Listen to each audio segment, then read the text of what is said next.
Take a breath. Get comfortable tonight. We're unlocking a forgotten drawer in history's quiet cabinet. You might not know what's inside, but I promise it hums with stories. The kind embroidered into wedding gowns and whispered behind heavy doors. The kind that begins with a birth and sometimes ends with a bloodline. You're a young woman in the Middle Ages, and whether you're a noble's daughter or the child of a merchant with high hopes, your future is not entirely your own. Because your blood isn't just yours. It belongs to your father's ambition, your mother's caution, and the long chain of people who trace your family tree like monks reading scripture. It's a living document, that body of yours. And the ink is red.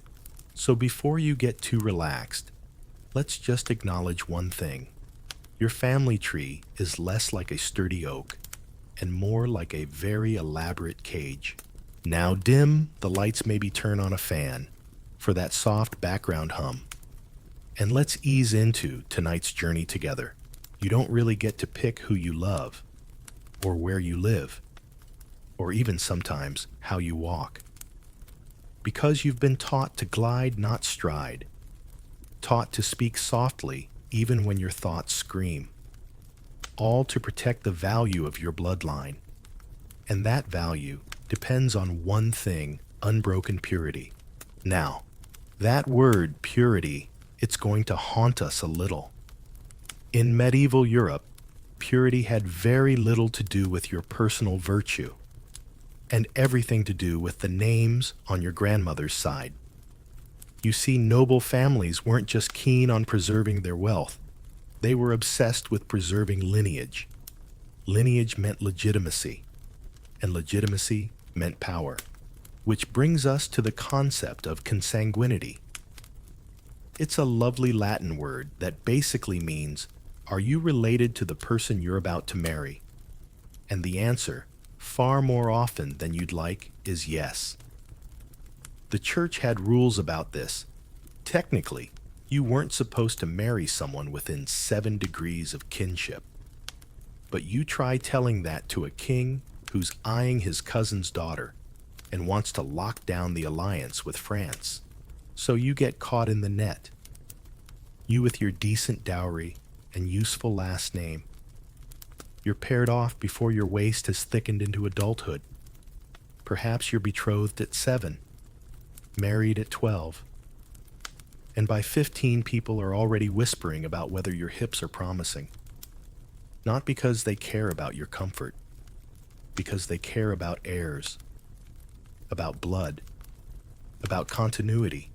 Let's pause here for a quirky detail, just to lighten the tapestry.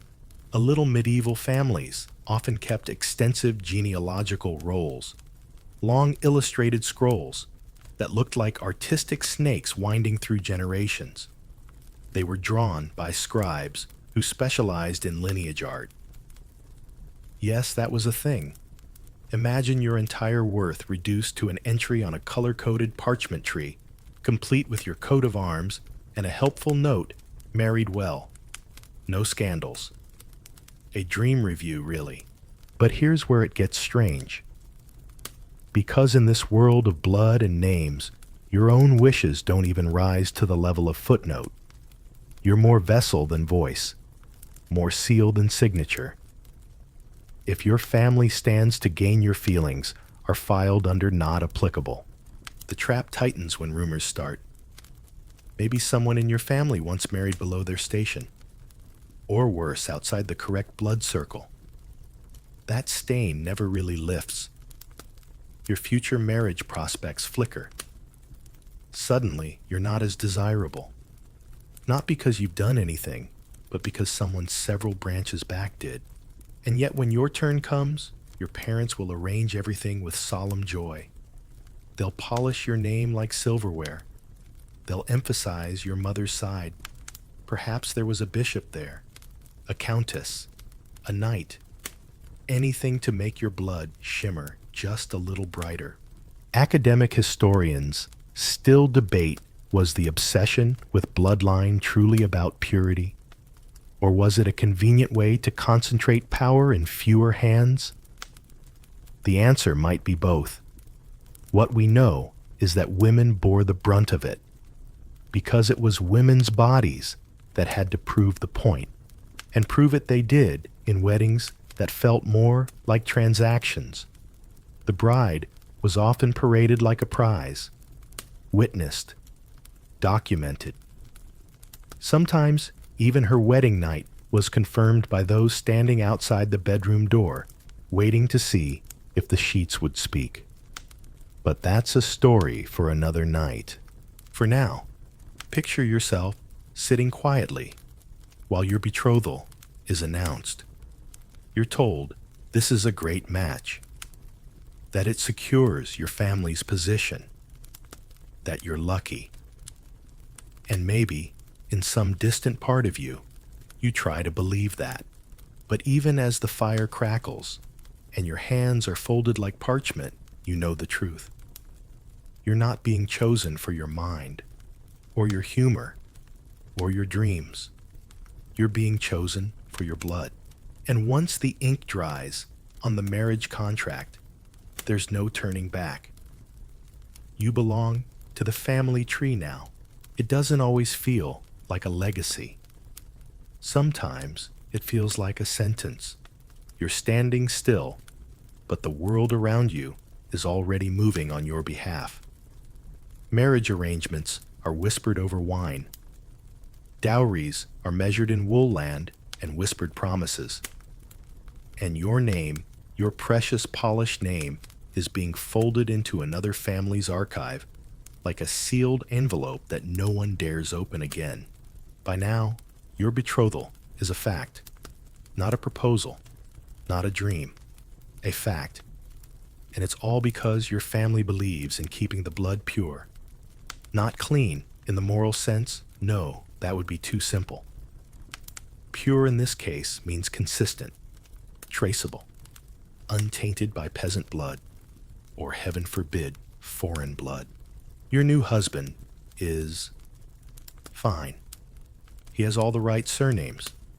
He can recite the right saints. He probably knows a bit of Latin and doesn't drool in public. But none of that is what secured the match.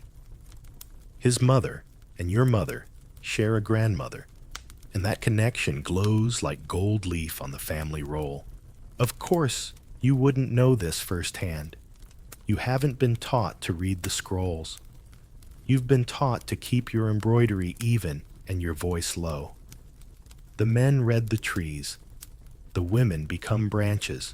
Still, there's a strange elegance to the whole system, isn't there?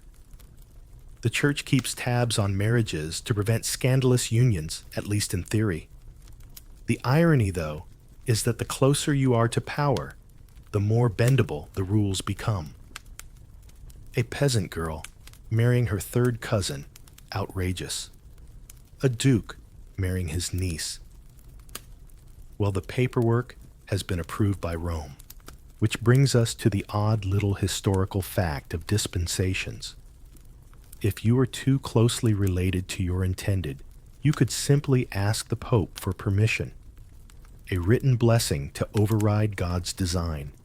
It wasn't cheap, but it worked. And so entire lineages became condensed, repetitive. If your family crest started to look like a mirror reflecting itself, that was the price of power. The results. Let's just say that medieval artists didn't have to look far for subjects with distinctive noses and narrow jaws. You'll find some portraits where the family resemblance is less, oh, they look alike, and more, are they the same person? Now let's get to your wedding day. You've been scrubbed powdered and laced into garments you could barely afford to stand in. But you do it anyway, because this is the moment everyone's been preparing for except you. This day is not really yours. It's your parents', your cousins', your ancestors'. They watch you walk down the aisle not with tears in their eyes, but calculation in their glances. This match secures that manner, that pasture, those rights to a mill just outside the riverbank. And when you kneel beside your new husband, what matters isn't your expression. It's the proximity of your pedigrees. Some brides are lucky. Their husbands are kind, patient, or at least distracted enough by their hounds and falcons not to demand much. Others not so fortunate, but still, the marriage stands. Because it is not built on affection, it is mortared with bloodline. Here's a quirky detail for you to savor. In some noble houses, a woman's bloodline was so critical that her wedding dress would be embroidered not with flowers or pious symbols, but with tiny motifs referencing family arms. Tiny lions, miniature castles, a row of scallop shells. It was a tapestry of belonging. You carry your family into the marriage like a flag, and heaven help you if you drop it. So what does this mean day to day? Well, it means you have very few choices. If you're lucky, your household is small and your duties are manageable. If not, you're managing a state's finances, or worse, other women. Daughters-in-law, sisters-in-law, stepmothers, all of them playing the same game of inheritance but from different angles. You may hope for children or dread them. Either way, their arrival becomes a public matter. Their looks are examined. She has your husband's brow. Someone might say, when what they mean is, she looks like she belongs. Belonging here is everything, which brings us to the academic debate that still flickers in history books. Was this obsession with bloodlines about eugenics legacy or simple bookkeeping? Some scholars argue it was less about racism or genetics terms that didn't quite exist yet, and more about land. Families weren't just marrying people, they were marrying property lines. And women were the most mobile pieces in that strange chess game. You, of course, don't get to debate. You get to live it. You smile. You host. You ensure that your linens are white and your letters gracious. And if your husband falls ill or falls off a horse, you begin preparing to do it all over again. Because widowhood doesn't free you. It places you back on the market, unless you can secure enough goodwill, enough children, enough political cover to become something rarer than a bride, a matriarch. Someone who guides matches instead of enduring them. Someone who whispers names and signs papers herself. But that's far off. Tonight you are young, you are married, and your blood has been successfully woven into the tapestry. It's a quiet triumph in a way, one you didn't ask for, one you may never celebrate, but still, it's yours. The room is quiet, but it is not private. Behind the heavy curtains and carved wooden doors, behind the hush of flickering candlelight, there is an expectation thick as incense. You are no longer just a daughter or a bride. You are, for this single night, the site of a performance that others will talk about tomorrow. Not because they were there, but because the evidence will be. There's a sheet, and it's waiting. Maybe it has already been laid out in secret by an older woman, your new husband's mother, perhaps, or an aunt with sharp eyes and a purse of herbs. It's not just any cloth. It's a linen, pale as moonlight, carefully placed to catch the moment your body changes in the eyes of the world. The moment you shift from virgin to wife, from speculation to proof. That is if the blood shows up. Because here's the thing. Virginity in the medieval imagination was never just a spiritual concept. It was a bodily contract, a myth written into skin. If the sheet bore red by morning, all was well. If not, things got complicated. Some families paraded the sheet. Literally. They'd hold it up for neighbors to see, as if your body had delivered a signed affidavit of innocence. Sometimes the sheet was displayed on the house's exterior, fluttering like a victory banner, because in their eyes, it wasn't just about you. It was about the family's honor, the husband's conquest, the social order being preserved. But what if you didn't bleed? That happened too. Often, in fact, hymens are not reliable markers of anything. Even in the 1300s, some physicians knew this, at least quietly. A woman who rode horses, climbed trees, danced too hard, or simply had a certain kind of anatomy might show no blood at all. But logic was not the law of the bedroom. Blood was. Which brings us to one of the quirkiest and saddest details from this part of history. Some women faked it. They pricked their own fingers with needles. They carried tiny vials of animal blood concealed in their sleeves or under their skirts. Midwives whispered these tricks to nervous girls, passing them down like recipes. Not because they didn't believe the women were pure, but because they knew purity was judged by spectacle. And the theater had to go on. Your husband, of course, may or may not care. He might be gentle. He might be rough. He might be utterly indifferent, thinking only of the ritual, not the person.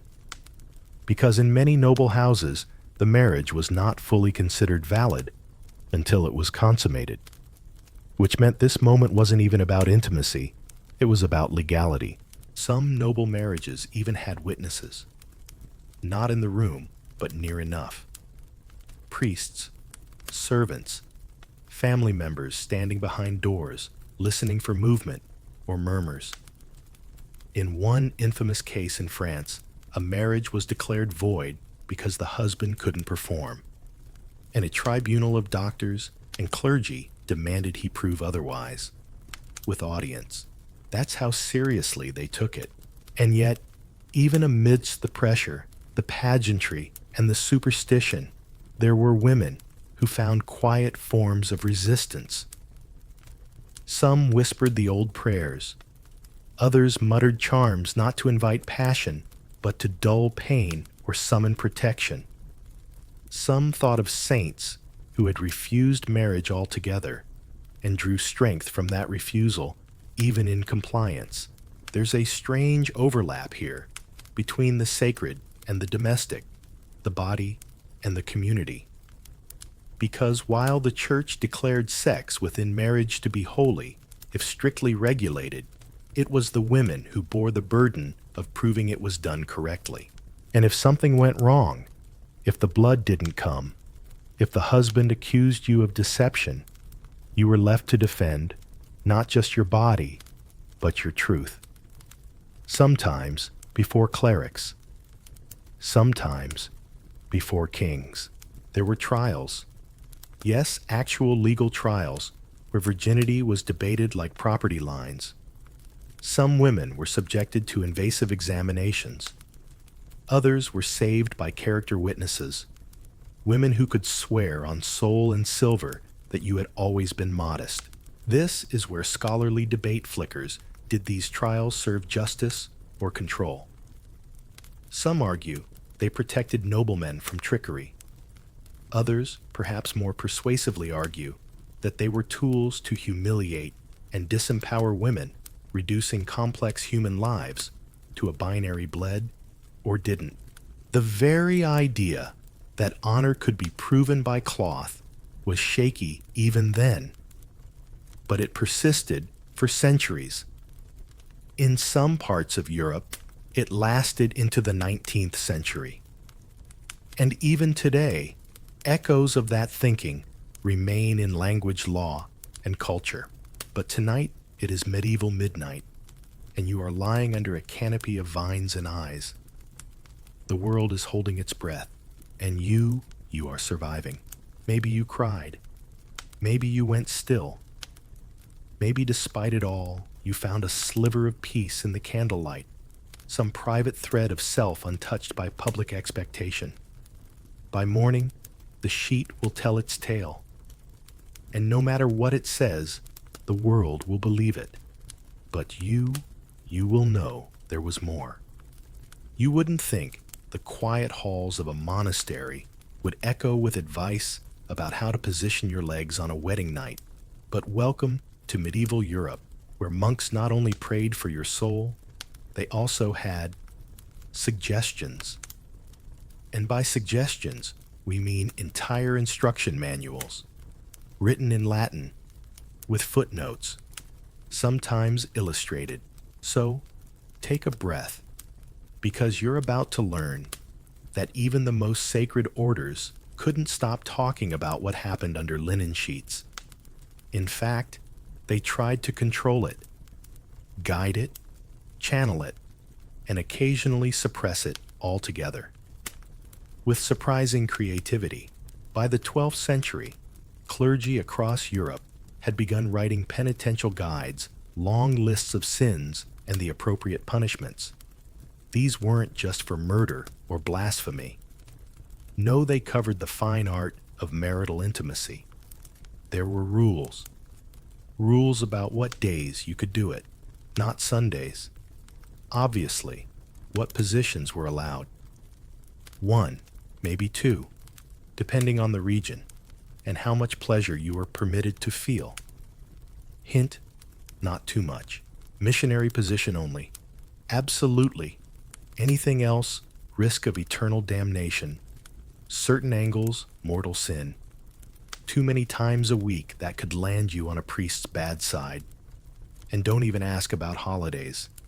Sex was forbidden on over 100 holy days a year. And depending on your interpretation, that meant almost half the calendar was off limits. But these rules weren't just about spiritual discipline. They were also about social order. By telling married couples how to have sex, the church was asserting control over one of the most intimate aspects of life and reinforcing who held moral authority. Now here's the weird part. Some of the authors of these guides had never had sex at all. They were celibate monks, secluded in cloisters, theorizing about the dangers of lust while copying manuscripts by candlelight, which is how you get passages where men who had sworn off flesh entirely felt fully qualified to declare whether a woman's moan was sinful or not. Some manuals got specific. One advised that couples should not kiss during intercourse; it led the soul astray. Another warned against prolonged eye contact, lest it incite excessive passion. Some even dictated who could initiate. Spoiler, not the woman, unless she was trying to help her husband avoid adultery. And yet there were contradictions, because other texts written by slightly more liberal theologians offered different views. One 13th century writer said that if both husband and wife experienced pleasure, the union was stronger. Another admitted quietly that God probably wouldn't be offended by affection, but the stricter voices often shouted loudest. For women, this meant navigating a labyrinth. You were expected to be modest, obedient, and dutiful, but also fertile. Sex wasn't about fun. It was about function produce. Heirs, maintain your husband's interest. Avoid giving him cause to stray. Yet you weren't supposed to enjoy it too much, or initiate, or even speak of it unless confessing. Which leads us to the confessional, an awkward little space that often became the church's window into your bedroom. Women were encouraged to confess their sexual sins. Did they feel too much pleasure? Did they fantasize? Did they say no when their husband said yes? These became spiritual matters, not just personal ones. And depending on your priest, the consequences varied. Some offered absolution and soft penance.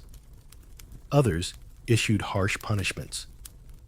In some regions, penances included fasting, prolonged silence, or sleeping apart for a year, all for breaking bedroom etiquette. This raises an ongoing academic debate. Were these manuals taken seriously by the average medieval couple, or were they mostly theoretical noise? Some historians argue the books were aspirational, what church authorities wished would happen, not what actually occurred. Others believe these texts had real influence, especially among nobles and clergy households. Either way, they existed, and they were copied, read, whispered about. Which means, at the very least, they shaped imagination and fear. Because if you grew up hearing that certain acts could send your soul tumbling into purgatory, that thought lingered. Even if your heart said yes, your head remembered the monk who said no. The irony, of course, is that the very people writing the rules were often grappling with their own temptations. Monastic records are full of warnings about lustful dreams, sinful thoughts, and the struggle to maintain chastity. One monk famously described his nightly battle with demons in the form of women, which may say more about him than about the devil. Meanwhile, women outside the cloister found their own workarounds. Some couples ignored the stricter teachings. Others found discreet ways to express intimacy within the bounds of marriage, but outside the rule books. Because even in a world of rigid rules, the human body has a way of asserting itself. And let's not forget the contradictions. While monks were writing about bedroom sins, troubadours were singing songs of longing. Love letters circulated. Courtly romances bloomed. The official rules said one thing, but everyday life hinted at another. You're left walking a tightrope. You know what's expected. You know what's forbidden. But somewhere between the pages of a penitential manual and the hush of a late-night kiss, you begin to see the quiet rebellion of those who refuse to be entirely governed. And maybe that's the soft truth behind all the strict manuals they tried to control desire. But desire isn't so easily governed. It slips between pages. It hides behind curtains. It lives in the spaces between guilt and grace, and sometimes it simply refuses to be silenced. Now that you've heard what the monks had to say, let's wander deeper into the medieval bedroom, though carefully and with the candles low. Because in this chapter of history, pleasure isn't just a private indulgence. It's a sin to be measured, ranked, and if necessary, punished. Not all pleasures are created equal. Some might be forgiven with 3 Hail Marys. Others might earn you a lifetime of fire and brimstone, at least according to the church's sin scale. You lie on your straw-stuffed mattress beside your husband, perhaps a man you chose, but more likely one chosen for you. You've done your duty, the kind that's whispered about, but rarely explained. But in the dark, something flickers. Curiosity, warmth, maybe even affection. And then comes the guilt. Because in the medieval mind, sex wasn't sinful only when it was outside of marriage. It could also be sinful inside of marriage, if you did it the wrong way. And what was the wrong way? You'd better sit down for this, or lie down modestly with the covers up to your chin. For starters, the church declared that the missionary position, man on top, woman beneath, no eye contact, no sounds, was the only truly acceptable way to have sex. Everything else, a slippery slope into sin. The further you strayed from that model, the deeper your damnation might run. Facing each other in a different pose, sinful. The woman on top, unthinkable. From behind, absolutely not, unless you fancied an eternity in purgatory next to the gluttons and gamblers. Pleasure was dangerous, especially for women. If you enjoyed it too much, you were suspect. Medieval theologians genuinely debated whether a woman's orgasm was necessary for conception. Some believed it was a gift evidence of divine design. Others called it distraction temptation, a gateway to lust. And if you had one without your husband knowing, That was a separate kind of scandal. Here's a quirky detail. One 13th century manual claimed that if a man had intercourse with his wife during her menstrual period or while pregnant, the resulting child could be born with deformities or even fur. Yes, fur. You wouldn't want to bring a wolf baby into the world, would you? Better to follow the rules. The sin scale was so detailed that theologians started ranking sins by severity. Think of it as a medieval Yelp review for your bedroom habits, only instead of stars, you got eternal consequences. Unmarried sex bad, adultery worse, same-sex intimacy condemned. But using contraceptives or enjoying too much joy, even with your spouse, could push you over the edge too. One of the stranger debates involved whether certain days were more sinful than others. Having sex on a feast day, that's double sin points. During Lent, triple.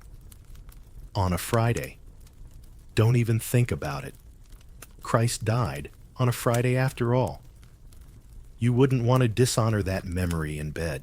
And then there were the legal consequences. In some towns, women who were accused of being too lustful could face public penance. There are records of women being paraded through the streets in nothing but their chemises, their hair let down, a sign of shame, not freedom. Their crime enjoying intimacy too much, or being too vocal about it. Of course, much of this regulation was uneven. Noblemen often got away with far more than their wives. A lord might keep a mistress-father bastards, or indulge in questionable practices, and the village priest might look the other way. But a noblewoman accused of enjoying the company of someone beneath her station, that could end in exile or worse. This opens up a scholarly debate. Was the church genuinely interested in people's private lives? Or were these rules more about control? Some argue the obsession with bedroom sins was a reflection of deeper anxiety about the body, about order, about keeping women in their place. Others believe it was pastoral care, gone overboard priests trying in their own strange way to help people avoid damnation by cataloging every possible misstep. But in practice, many of these rules created fear. A woman might hesitate before kissing her husband goodnight, wondering whether she just earned a penance. A man might wake from a lustful dream and seek confession before breakfast. It wasn't always about morality. It was about managing invisible guilt. Still, desire has always had a way of surviving. Despite the sin scale, despite the manuals and sermons people continued to love, to touch, to explore. Quietly, carefully, sometimes defiantly. In letters and glances across crowded rooms, in stolen moments behind curtain walls, people whispered their truths, and there were even exceptions. In some medical texts, especially those written in the later Middle Ages, a husband was advised to stimulate his wife gently before intercourse to ensure her pleasure. The reason wasn't romance. It was believed to aid conception, but still there, it was a nod to her body, her experience. Of course, the advice ended there. Once duty was done, she was expected to resume her modest silence. You imagine yourself in that world struggling to decode whether your thoughts, your feelings, your moments of warmth are sins or simply human. The church says one thing, your body says another. And so between fear and instinct, you craft a quiet dance. Because even in a world ruled by rules, desire doesn't disappear. It adapts. It waits. It finds hidden doorways. And sometimes, even behind the thickest curtains of doctrine, it laughs. Let your shoulders drop and your mind wander, because you're about to slip into the hush between harp strings, the pause between verses, and the space behind embroidered sleeves. Courtly love, so often sung about in castles and whispered about in corridors, was a language all its own. And within its velvet soft folds, medieval women found ways to express desires that couldn't be spoken aloud. Imagine this. You are a lady in a stone castle, your window arched and open to the night air. Somewhere below, a minstrel plucks a tune about love so noble it aches. But you're not swooning. You're listening carefully, because hidden in the rhymes are signs, longing, codes, warnings, and sometimes instructions. Courtly love was many things. It was the noble knight pledging undying loyalty to a lady he could never truly have. It was a silk ribbon tied to a lance before battle. It was poetry wrapped in secrecy, and secrecy wrapped in layers of silk and status. But more importantly, it was a world where women could, within boundaries, explore emotional and even sensual power. Carefully, creatively, quietly. Historical fact: courtly love wasn't just a poetic invention. In the 12th century, the courts of Eleanor of Aquitaine and Marie de Champagne fostered the rise of love literature that placed women at its emotional center. There, troubadours sang not of wives and husbands, but of longing, often adulterous, always idealized. And yes, some of it was ridiculous. Knights claiming to suffer life-threatening melancholy because their lady didn't look at them for 2 days. Ladies fainting from too much emotion. But underneath the flourishes was something more radical. A space where affection didn't need to be tied to duty or childbearing. Here's the quirky bit. Women, especially noble women, became fluent in this code. A handkerchief dropped in a corridor might mean yes. A flower worn on the wrong side might mean no. A small embroidery gift, like a falcon or a rose, could carry weeks of layered meaning. Medieval flirtation, you see, didn't happen in letters as much as in lace. And it wasn't just fantasy. Some historians argue that courtly love provided an emotional blueprint for real-life relationships, especially for women trapped in arranged marriages. You might not be able to choose your husband, but maybe, just maybe, you could choose whom you dreamed about. Let's be honest, not all women swooned for courtly love. Some rolled their eyes at the theatrics, but others cleverly, cautiously used it. A poem might be sent, not to a knight, but to a fellow lady.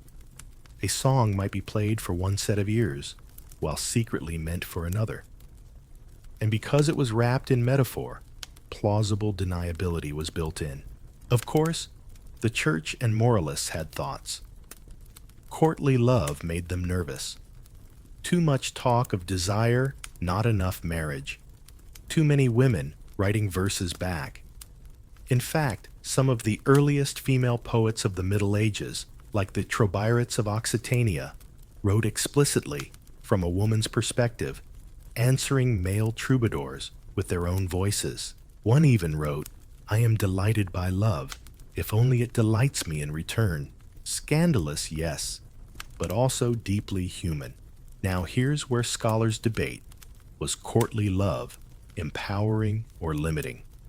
On one hand, it gave women a voice, albeit within specific performative roles. On the other, it often cast women as distant objects of worship, not real partners. The lady in the tower rarely got a say in how the story ended. Still, between the rules, women carved out space, especially clever women. A noble woman might engage in courtly love rituals to secure allies, deflect unwanted suitors, or even delay marriage. After all, if a knight was sworn to you that came with obligations, gifts, songs, sometimes even political protection. And for peasant women, courtly love wasn't written for them. But they had their own quiet codes, a token tucked into a cloak, a song hummed at the wrong time of day. Court records even tell of women crafting love charms or sharing herbs said to heighten affection. And if that failed well, a pinch of salt tossed behind someone walking away worked just as well, according to village rumor. Love in the Middle Ages wasn't all duty and sin. It was also laughter, cleverness, longing. And women across class lines found their own ways to participate, not always openly, not always safely, but always creatively. You picture yourself by candlelight stitching a bird into a sleeve. Not just a pretty falcon, but a message I'm watching. I'm waiting. I know. Or perhaps you're listening to a song played at the feast and your eyes meet someone else's across the room. The verse lands like a whispered confession, and no one else notices. Because the truth is, courtly love worked precisely because it was veiled. It thrived in hints, nods, and glances that could be interpreted 10 ways or denied entirely. It offered just enough distance to be safe and just enough spark to be thrilling. There's something sleepily reassuring about that, isn't there? That even in a world ruled by fear, hierarchy, and moral scrutiny, people still found ways to love. Not always in grand gestures, often in fragments, but real nonetheless. So as the candle gutters low and the parchment poem is folded one last time, you understand longing isn't weakness. It's survival. And sometimes the quietest codes are the loudest truths.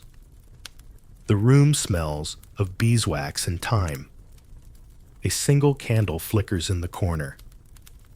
And you're sitting cross-legged on a woolen mat, trying to catch your breath, because the woman across from you has just said something that makes your heart pause. She's the midwife. Not just any midwife, though. She's the one the village trusts in the worst storms and darkest nights. The one who knows how to turn a breech birth, how to boil herbs without burning them, and perhaps most intriguingly, how to keep a secret. Because midwives in the Middle Ages didn't just usher life into the world. They stood at the threshold of it, guiding women through its riskiest rituals, birth, bleeding, loss, and longing. And occasionally, stopping what had begun. Historically, midwives were among the few women allowed, even expected, to possess medical knowledge. Not book learning usually, but inherited wisdom passed from hand to hand, mouth to ear. Remedies brewed in silence. Techniques demonstrated behind closed shutters. And like all true practitioners of secret arts, midwives wrote little down but remembered everything. The historical fact here is simple medieval midwives knew more about the female body than most university-trained male physicians. They didn't learn from theory, but from touch. They counted pulses with their fingertips. They could predict a difficult labor by the sound of a woman's breath. And they kept meticulous mental records which plants soothed pain, which stopped bleeding, which coaxed a late period into arriving, or never arriving at all. That brings us to the awkward whispered part, the quirky detail that makes some modern historians squirm. You see, midwives were often asked to help with problems that couldn't be named out loud. A pregnancy that shouldn't be. A husband who had been gone too long. A bleeding that never started. And though the church forbade such actions and legal codes punished them harshly, midwives walked a strange line. They were trusted, feared, consulted, and condemned sometimes in the same breath. A good midwife might carry a leather pouch with bits of dried rue, pennyroyal, tansy, and mugwort. These herbs weren't just culinary. Each had properties that could encourage uterine contractions or end early pregnancies. Some were used as teas, others as poultices. None were guaranteed. All were risky. Did they know the danger? of course. But in many cases, it wasn't about choosing safety. It was about choosing between risks, death from childbirth, or disgrace from an unwed pregnancy. The midwife's job wasn't to judge. It was to decide which secret to carry and which to bury. Now here's the scholarly debate. Were midwives quietly subversive, helping women gain agency in a world stacked against them? Or were they simply pragmatic caretakers doing what needed to be done to protect their neighbors and themselves? Some historians argue midwives were early feminists pushing against the system. Others say that's reading too much into actions born of necessity. Either way, one thing is clear. These women wielded a kind of power no man in town could fully control. You can picture her now, the midwife pulling a wooden stool close to the hearth. She's got ink on her fingers from copying a recipe into her secret notebook. Not Latin, no. She doesn't write like the monks do. Her book is stitched from scraps and smells faintly of dried lavender and animal glue. But it holds knowledge, real working knowledge. The kind passed from her grandmother's lips and destined one day for her niece's hands. And if you really asked her how she learned it all, she'd smile a little and say, by listening, by watching, and by never speaking when I wasn't asked. In some regions, midwives were sworn into their roles with a public oath. They promised to keep the mother safe, protect the child's soul, and ensure the rites of baptism were performed if things went wrong. In others, they simply emerged from tradition older women who had proven themselves time and again trusted more than any male doctor on horseback. But the church? Oh, the church had opinions. Male clergy were uneasy about women with that much physical access and spiritual trust. They issued manuals about what midwives could and could not do. They investigated. They accused. Inquisition records from parts of Europe detail midwives who were tortured for supposed heresy witchcraft or aiding in abortion. Yet despite that fear, many women continued to seek them out in secret, because when you're bleeding too much or not enough, when the child won't turn or the father won't come back, when your body is not a book but a storm, who would you rather have at your side? A man with a scroll, or the woman who's held the hands of 100 mothers before you? There's an old tale whispered in villages across Europe that a midwife once delivered a child under a blood moon in a stable filled with nettles, that she spoke not a word the whole time except to ask the mother, "Do you want the world to know?" When the woman said no, the midwife simply nodded and buried the afterbirth in a secret place under a stone carved with a cross. The mother survived. The story didn't. But stories like that don't need parchment to survive.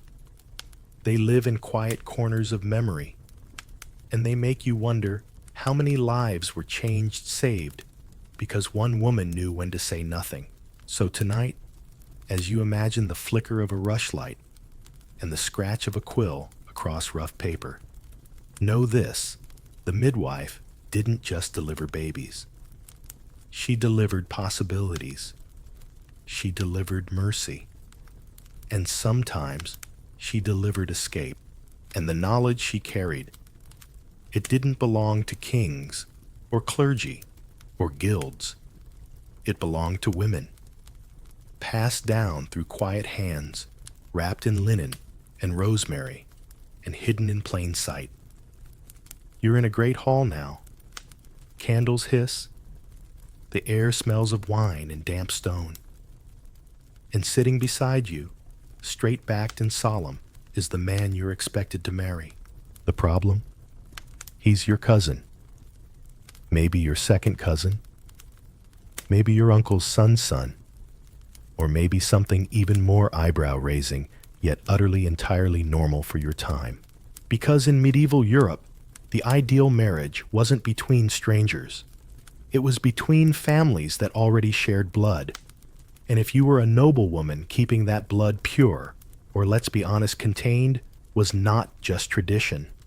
It was policy. Here's the historical fact. For centuries, noble and royal families across Europe routinely married close kin to preserve powerland and alliances. Cousin marriage wasn't scandalous, it was strategic. And the church, despite its occasional groaning, often looked the other way. Or more accurately, looked right at it and issued a dispensation. Medieval canon law technically prohibited marriage within 7 degrees of consanguinity. That's 7th cousins, give or take. But almost nobody could calculate that reliably. So instead, people relied on the Pope's approval, which, if you were wealthy and important enough, was usually granted. Still, the rules created drama. Think of it like this: you want to marry your cousin to keep your land intact.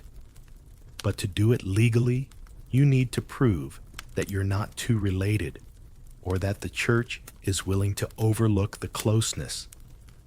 Enter the papal dispensation, a handy piece of parchment that says, "Yes, we know, this looks a little odd, but it's fine, go ahead." And yes, popes made quite a stack of coin from those permissions. But it wasn't just royals. Even local gentry and village elites sometimes faced the same tangle. Marry too close, and you risk spiritual consequences. Marry too far, and you lose the dowry, the inheritance, the plum bit of farmland your sheep adore. Now here's the quirky detail, one of the most famously inbred lines in history. Yes, the Habsburgs developed a distinct chin over generations of intermarriage. It's called the Habsburg jaw, and it's not just rumor. Portraits show it. Bones confirm it. Centuries of inter-cousin marriage led to elongated jaws, protruding lips, and according to modern geneticists, some worrying issues with fertility too. But at the time, that chin was a badge of dynastic honor, proof that the bloodline hadn't been diluted.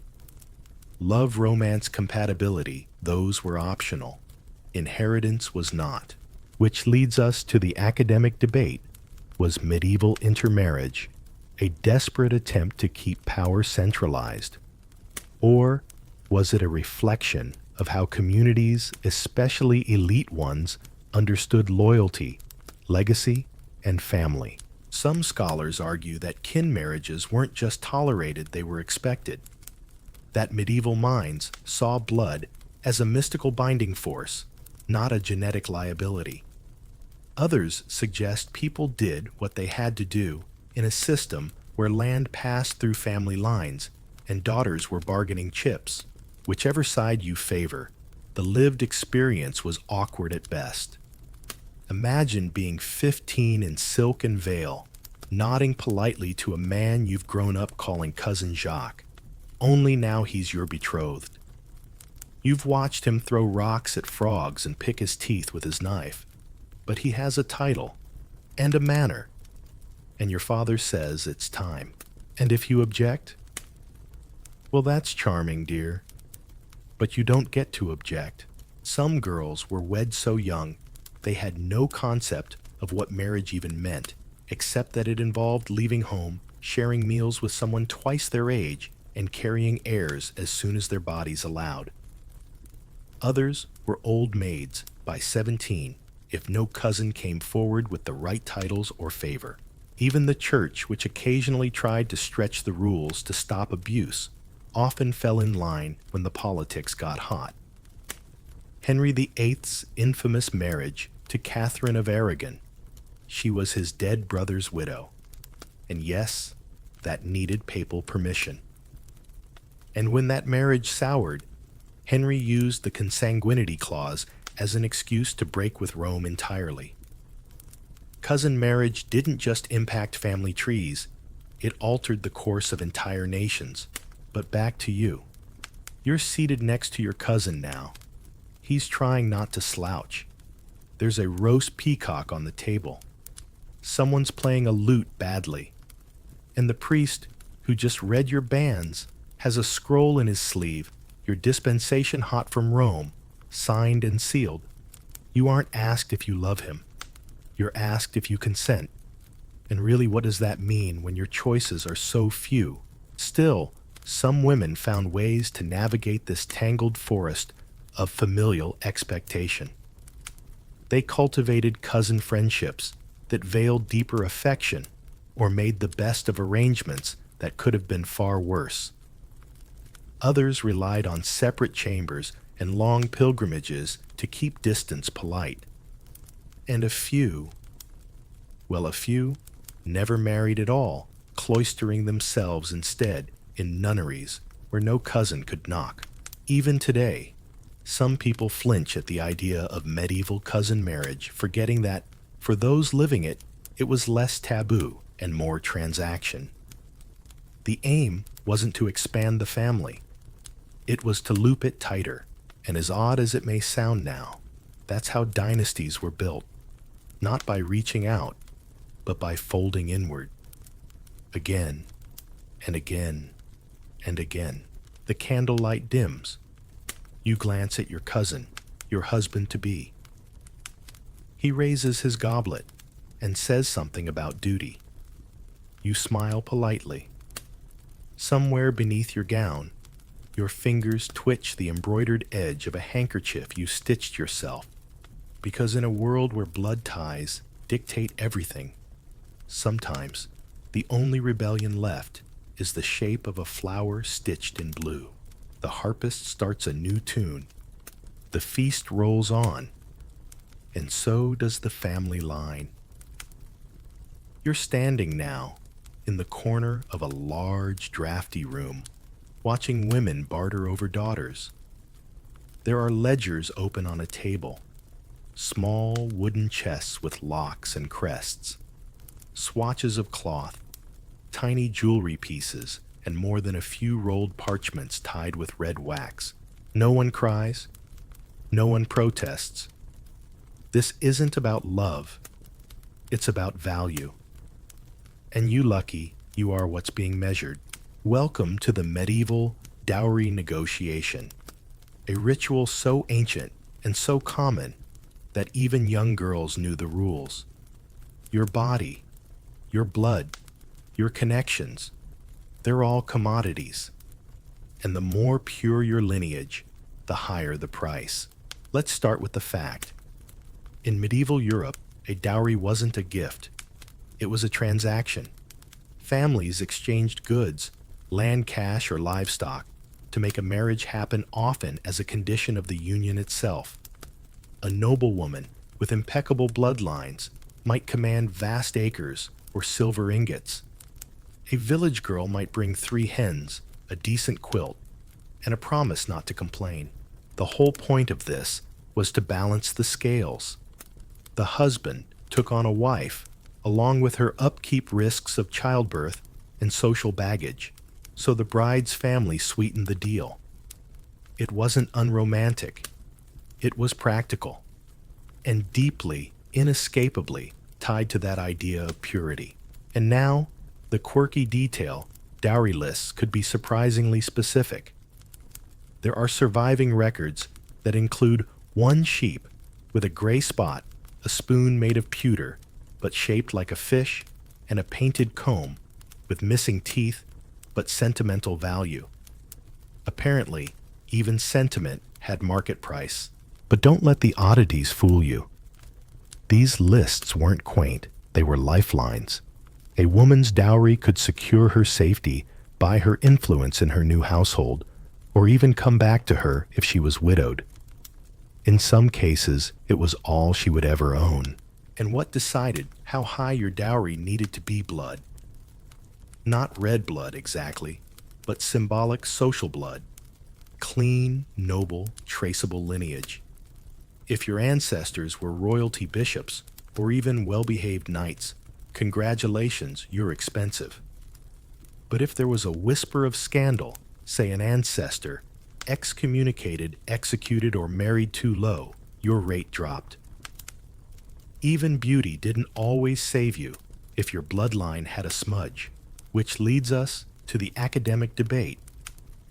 Did dowries empower women by giving them leverage in marriage, or did they commodify them further, turning purity into currency? Some scholars argue that dowries gave women a strange kind of autonomy. After all, if her dowry was substantial, she could exert influence in her household, even become a power player. Others point out that this so-called influence came only if the woman had the right kind of value to begin with, and that often families overextended themselves to match their daughter into a family of slightly better standing, setting off decades of quiet resentment or ruin. And the dark truth, dowries didn't just determine if you married, but how soon. A girl with no dowry might wait years praying some widower with too many children and a bad back might offer. Or she'd be sent to a convent, not always for religious calling, but because it was cheaper than wedding negotiations. Even noble families sometimes gave up trying and sent extra daughters into the church, wrapped in wool and quiet disappointment. But you're watching your mother argue your worth right now. Her voice is calm, but her fingers worry the edge of her sleeve.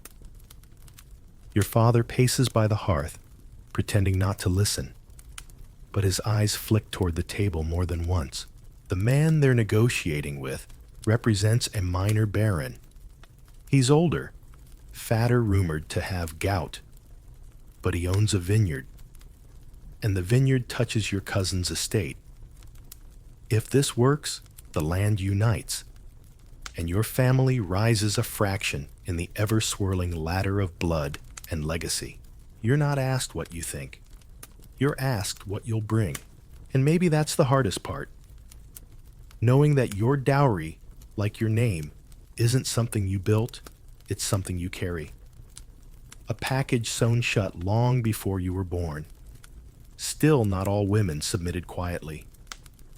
Some negotiated their own futures, pushing for higher dowries, specific rights in marriage, or clauses that let them return to their natal families if widowed. A few left letters behind, dry and dignified, noting their terms like seasoned merchants. Others became legends, manipulating the dowry system to marry strategically, sometimes even for love, though that was a risky gamble. Of course, if the marriage soured, the dowry could become a weapon. Husbands might withhold its promised protection. In-laws might dispute its terms. And if the husband died and no son survived, a woman could find herself pleading in court to have her own possessions returned. And yet the concept endured for centuries. Even today, the ghost of it lingers in certain places and phrases. She comes from a good family. He married, well, a match with prospects. The currency has changed, but the valuation remains. You watch as the parchment is finally signed. Your dowry: 30 silver coins, 2 bolts of dyed wool, a brooch shaped like a swan, and a small orchard is now officially transferred. Your name is inked beneath your father's seal. You're still standing in the corner. No one looks at you, not because you don't matter, but because in their minds, the matter is already settled. The room grows quieter. The deal is done. Somewhere in the courtyard, a groom readies a mare for a journey you'll take tomorrow, to a home you've never seen, to a man you barely know, as a woman priced in silver and lineage. You breathe slowly, and in the dim firelight, you wonder, not for the first time, if there's a way to write your own ledger, one that doesn't start and end with blood. You're sitting in a cold chapel, watching 2 people vow to love each other forever, despite the fact that they share grandparents, or uncles, or maybe something even closer. You've lost track of how many times you've seen it, the same 5 noble families, trading brides and sons like chess pieces. And behind every laced gown and velvet surcoat lies one anxious motive: keep the bloodline pure and keep the property intact. In the medieval mind, blood was never just red. It was sacred. It was strategy. And the closer it stayed to home, the more predictable it became. Here's the historical fact. Consanguineous marriages, unions between blood relatives, were not only common among the nobility, they were expected. The church technically forbade marriages within 7 degrees of kinship, counting great aunts and 6th cousins, but in practice exceptions were as plentiful as loopholes. A good priest, a generous donation, or a papal dispensation could smooth over the most awkward family trees. And why the effort? Because land. Because legacy. Because every time a daughter married out, her dowry left with her. But marry her to a cousin, and the land often stayed in the extended family. The fewer outsiders, the fewer claims, the tighter the net around the family's fortune and title. Now, the quirky detail. There's a preserved letter from the 12th century in which a woman jokingly writes to her sister, "Our cousin is now our uncle's son-in-law, though still our second cousin. Unless he remarries my daughter, then he'll be her father and her brother-in-law both." It wasn't sarcasm, just medieval logic, which brings us to the scholarly debate. Did cousin marriage actually serve noble families long-term, or did it trap them in fragile genetic loops? Some scholars argue that tight intermarriage allowed dynasties to concentrate power, wealth, and claims to thrones. It created networks so entangled that a marriage in Burgundy might influence a dispute in Wales. Others point to the darker side: recurring health issues, mental instability, infertility, and even early death, particularly in royal lines that doubled down for generations. Take the Habsburgs. By the 16th century, their gene pool was more puddle than pool. The infamous Habsburg jaw, protruding so far some couldn't close their mouths properly, was a visible reminder of what happens when second cousins marry second cousins for centuries. But the problem wasn't exclusive to emperors. Even middling barons, village lords, and wealthy merchants practiced some level of cousin coupling. Because in a world without sperm banks or prenatal testing, pure blood meant reliability. It meant you knew what you were getting. And it meant you could trace the chain of land ownership like a braid neatly without split ends. You, however, have your doubts. You've just overheard your mother discussing a potential match for your younger sister. He's your father's cousin's son, which makes him close, very close. But his family owns 2 mills and a tannery, and your family could use the flour. Your mother says at least he's not a stranger. The irony. The closer the blood, the less the bride knew him. These matches often linked people who had never grown up together. Raised in different castles, sent to separate households, they met only at family feasts or funerals. But when the time came, the betrothal was signed, the banns were read, and 2 last names curled into one again. And let's not forget the church's role. Despite its rules, it often played both referee and accomplice. Canon law forbade close-kin marriages, citing biblical precedent and spiritual purity. But it also allowed dispensations, legal exceptions, granted by bishops or by Rome itself, if the match came with enough incentive. In theory, this promoted moral order. In reality, it ensured that influence stayed where influence paid. A noblewoman might arrive at her wedding altar clutching not just a bouquet, but a crinkled parchment proving her marriage had been reviewed, approved, and sanctified by divine paperwork. The priest would smile, the incense would rise, and the cousins would kiss. You might be wondering how women felt about it. The answer is complicated. Some saw cousin marriage as protective. A known family meant fewer surprises. A cousin might care more for your well-being than a stranger chasing a title. Others, especially those with educated minds or religious training, balked. They cited stories from ancient Rome or early saints who preached against it. And a few simply rebelled, choosing love outside the bloodline and risking exile scandal or being disowned entirely. There were also whispered superstitions. In some regions, people believed children from cousin marriages were more likely to be born marked or sensitive to spirits. Midwives, trained more by tradition than medicine, would watch such infants, carefully noting birthmarks, odd silences, or too loud cries. And yet, time and again, the cycle repeated. Cousins wed. Land stayed safe. Names stayed clean. And women stayed caught between obligation and uncertainty.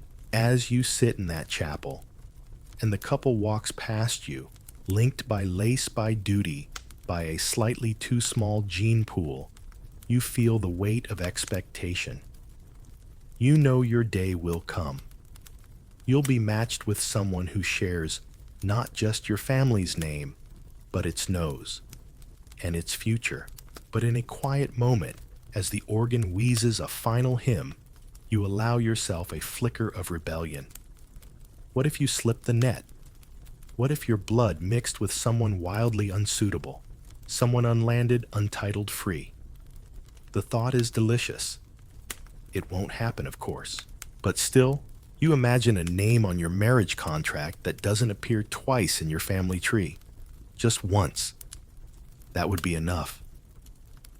You're awake before dawn, again, listening to your father pace the hall outside your chamber. He's been up all night, scratching ink across parchment and muttering figures to himself. Your older brother is already promised an estate. Your younger brother will take holy orders and receive a generous donation for his monastery. But you're just a daughter, and that means one thing. You cost money. You don't inherit it. Here's the historical fact.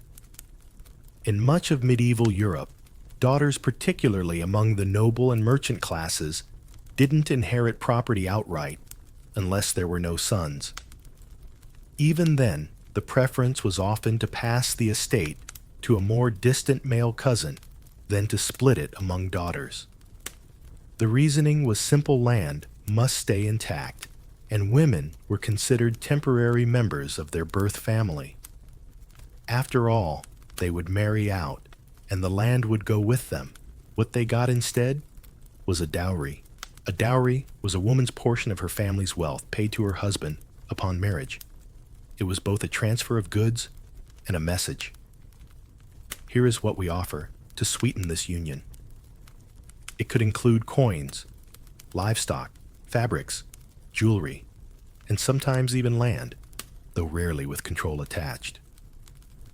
Once given, the dowry was no longer hers to manage. It belonged to her husband or his family. The quirky detail: in some Italian city-states during the 14th century, dowries became so inflated that laws had to be passed capping their value. Families competed over who could marry their daughter to a richer merchant by offering the largest silk-stuffed chest, resulting in a strange arms race of linens and silver spoons. Now, the academic debate: was the dowry system a form of early financial agency for women, or a trap disguised as generosity? Some historians argue that dowries allowed women to bring something to the table in negotiations and gave them at least symbolic value in family economics. Others suggest that this so-called agency was hollow, as women had little to no control over how their dowry was used once it left their hands. And here you are, somewhere in between. You're being measured in sacks of grain and bolts of cloth. Your mother has already begun setting aside a carved wooden chest, the cassone, where your bridal offerings will be displayed. It smells faintly of rosemary and old wool. She lifts the lid and murmurs, "You'll want to fill it with linen enough to last you until you die." The chest might contain 12 chemises, 3 veils, 2 gowns, 1 modest circlet of silver, and if your father relents, a belt with a single emerald buckle. It will not contain land deeds, business shares, or legal documents. If your marriage goes badly, the dowry might be your only hope. In some places, you could petition for its return in the case of abandonment or widowhood. But don't get too comfortable. That required legal knowledge, resources, and the goodwill of a male mediator. And in a world where most women weren't taught to write their names, even that was a long shot. You remember a story your aunt once told. A noblewoman, let's call her Isabeau, was married off with a glowing dowry of coin and cloth. Years later, her husband went bankrupt, blamed her for mismanaging her portion, and sold her dowry items to repay debts. She died penniless. Her name was scratched off the family ledger, replaced by a terse note. No issue. No property returned. So you learn to negotiate sideways. You ask for more wool, not because you like weaving, but because finished cloth holds resale value. You press for a well-bred goose to be included in the dowry, not because you dream of farm life, but because geese lay eggs. Eggs become food or trade, and when no one's looking, you wrap 3 small silver pins into a bit of muslin and tuck them into the hem of your nightgown. Not much, but yours. You also learn something else. Inheritance might not come in land, but it lives in hands. Your mother's hands, red from boiling linen in lye. Your grandmother's hands steady as she stitched prayers into the edge of your wedding veil. These aren't deeds, but they are survival. Still, the unfairness bites.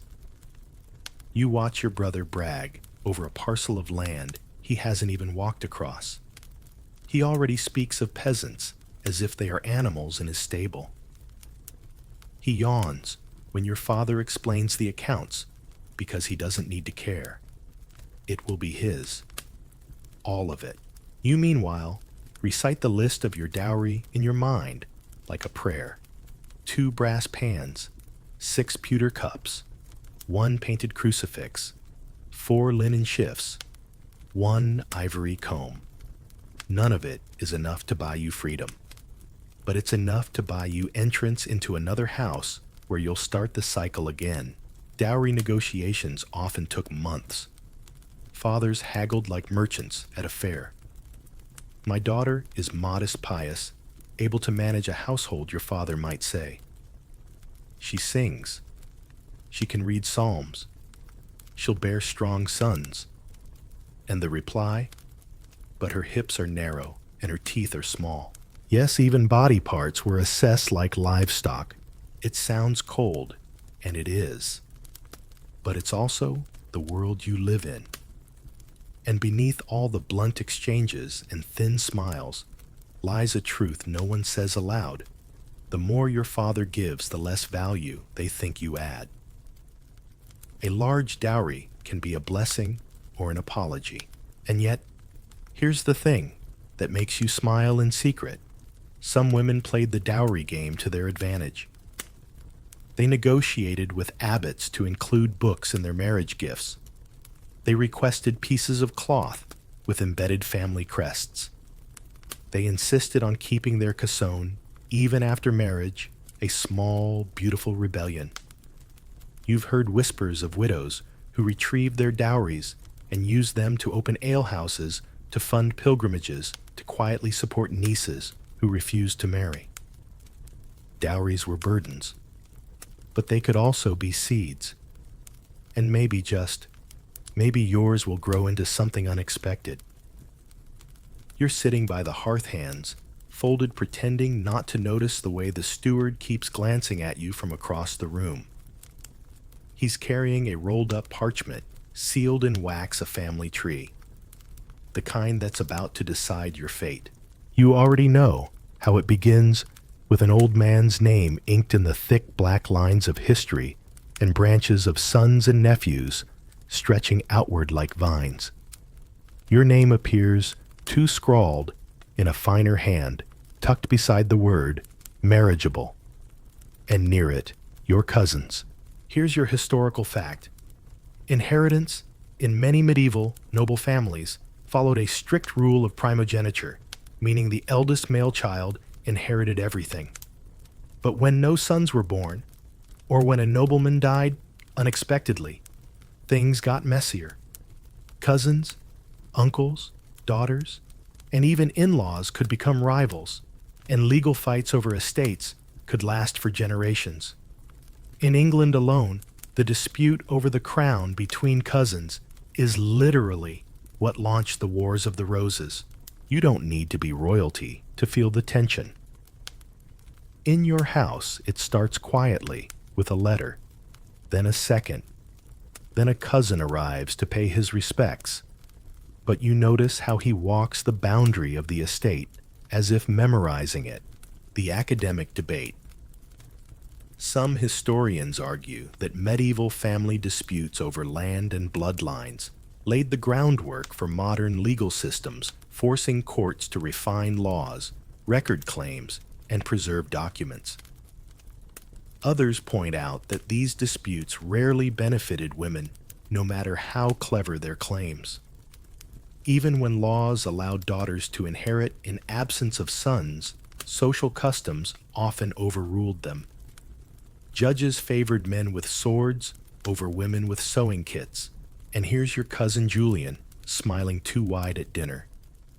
He compliments your embroidery, then your Latin, then your figure. You know what he's doing positioning. If he marries you, he might gain the estate and appear gallant. Two birds, one bridal veil. But you're not so easily flattered, because you remember the story of Lady Margot, your great aunt, who refused to marry her cousin after her father's death. She had a stronger claim to the family land, and she petitioned the king for her right to rule it independently.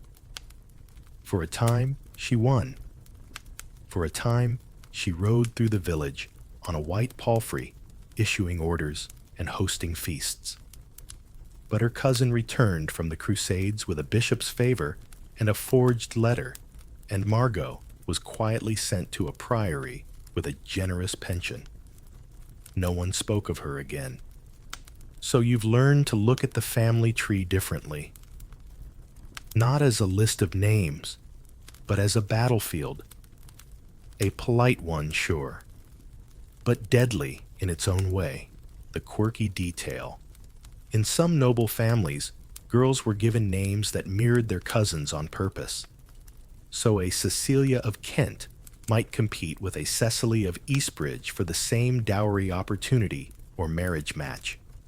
You once heard of two sisters named Isolde and Isolde, both promised to the same heir in a contract so confusing it took 3 scribes and a priest to unravel it. In the end, the boy married someone else entirely, and the 2 sisters married merchants and never spoke again. You ask your mother, why give us the same names? She sighs and says, to keep the blood clean and the alliances flexible. You're beginning to realize that bloodlines weren't just a matter of biology, they were currency. And your body, your name, even your signature, if you're lucky enough to write one, are part of that economy. The steward finally unrolls the parchment. He points to a name. This cousin has a claim, he says, but only if your father dies without sons. Then he points to you. You, my lady, are an asset. You nod politely. Inside, you scream. Because asset means almost valuable, almost important, but never in charge. That's why some women found ways to sidestep the tree altogether. There were heiresses who joined convents not out of piety, but to protect their estates. Within a religious house, a woman could remain unmarried, administer her dowry as property of the convent, and even influence local politics without handing her land over to a husband or cousin. Of course, this only worked if you were clever, connected, and fluent in ecclesiastical Latin. There were also women who, upon widowhood, returned to their natal homes and inserted themselves back into the family estate, quietly influencing inheritance disputes from the shadows. One such woman, Dame Aliena, was known for hosting her cousin at her manor, then persuading him to sign away his claims over mulled wine and a very sharp goosefeather quill. You think of your own options. They are not plentiful, but they exist. You begin keeping records, small ones. Who visited when they asked questions, what their tone was when they mentioned land. You write it in a cipher. Only your younger sister understands. You start asking the steward questions, harmless ones. How many pigs do we keep now? What's the tax on the barley? He smiles at first. Then he starts answering slower. At night you memorize the names on the family tree. Not just the men, the mothers too. The sisters. The ones scratched in with faint ink and fainter regard. You whisper them like prayers, because even if your name is written small, you want to know where you stand. One day, you may be asked to choose marry the cousin, join the priory contest, the will, or disappear politely. And when that moment comes, you won't be the girl staring at a scroll in confusion. You'll be the woman who already knows the roots. You wake up before the house stirs. The window glows with the faintest light, the kind that makes everything look like it's been dusted with ash. And for a moment, you wonder, am I still part of this family? It's a strange question to ask in your own home. But lately, there have been whispers. Your name has been spoken in the past tense, as if you're already on your way out. And in a way, maybe you are. Let's begin with the historical fact. In medieval noble families, keeping bloodlines pure often meant marrying within the extended family, between cousins, half-relations, or even uncle and niece. The church technically forbade marriages within 7 degrees of consanguinity. Basically, if you shared great-great-great-great-grandparents, it was a no. But by the 13th century, that rule was relaxed to 4 degrees, unless, of course, you had a handy papal dispensation. And those were easier to get if you were wealthy. Still, the intention was clear. Keep the land, the name, and the blood all bundled up like a carefully guarded chest. The strange consequence. Sometimes, the woman disappeared on paper, in family records, and occasionally in real life. Here's a curious little example. In some estate rolls, you'll see a daughter listed in one year and gone the next with no explanation. No marriage recorded, no convent mentioned, no death date, just vanished. Often, it wasn't a scandal. It was strategy. Maybe she was married off far from her homeland to tie together 2 disputing families. Or maybe she was quietly erased from the record to smooth over a more politically advantageous union with someone closer to home. That brings us to the debate. Some scholars believe these disappearances were simply record-keeping errors, scribes forgetting to log a daughter's marriage or documents lost to time. Others argue it was deliberate an act of political memory wiping to avoid awkward truths, unwanted marriages, or inconvenient inheritances. Either way, the result was the same silence. You stare at the ledger in your father's study one night. It's got everyone's name. even the family falconers. But your older sister's page is blank after the word engaged. You ask your mother about it. She says she married a knight in Burgundy. Then she changes the subject to plums. But you remember that sister clearly. You remember her voice low and sharp. You remember her sneaking you cheese from the kitchens and making up stories about stars being the ghosts of old queens. And most of all, you remember that one day she rode off in a green cloak and never wrote again. So, you wonder, will your page go blank next? The quirky detail. One noble family in Aquitaine was so obsessed with internal alliances that they held mock tournaments to test potential in-laws. Winners were declared strong enough to handle the bloodline. The losers were conveniently shunned as distant or foreign. One poor knight claimed he was disqualified because his nose was too Roman. He left in tears. No marriage, no title. You almost laugh when you hear that story. Because it's not the knight's tears that matter, it's the gatekeeping. The real gate was never a drawbridge. It was genealogy. A carefully drawn vine of names designed to let in only the right kind of leaf. And women like you, you're the vine's fruit, but you're also the part they prune if it doesn't grow the way they want. Your cousin Beatrix tells you in confidence that she once received a marriage offer from a distant baron only to have it revoked because his uncle suspected her mother's grandmother was of Flemish temperament, whatever that meant. Apparently, even personality traits were inherited by blood, like freckles or debts. The idea of purity goes beyond actual health. It's about order, hierarchy, predictability. And in a world ruled by inheritance, women who complicated those things were often tidied away like inconvenient footnotes, which is why you're not surprised when your father tells you you'll be visiting a cousin's estate for the summer. He says it like it's a holiday, but your mother won't look you in the eye, and the steward packs your best writing tools. You ask just once, "Will I be coming back?" Your father kisses your forehead. Doesn't answer. That night, you sew your initials into the lining of your shift. Not because you're vain, but because if someone ever finds it, you want them to know you were real. You write a letter to your sister, though you don't know where to send it. In it, you say, "I hope you found peace wherever you are. I hope you're still telling stories about stars." You sign your name and tuck it into the folds of your sleeve just in case. In the cart that takes you away, you pass by the family chapel. The stained glass glows with evening light. You can just make out a woman in it, St. Margaret, they say, though the face looks suspiciously like your mother's younger portrait.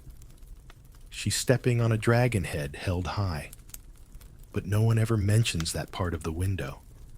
They talk about the men, the lineage. You wonder if Margaret ever wrote a letter like yours, or if she was one of the women whose names were lost on purpose. You don't plan to be lost, even if your name doesn't make it into the next edition of the family scroll, even if your letters are burned and your embroidery picked apart. You know what they don't. That a story isn't erased just because it's left out of the record. Sometimes it just waits longer to be told.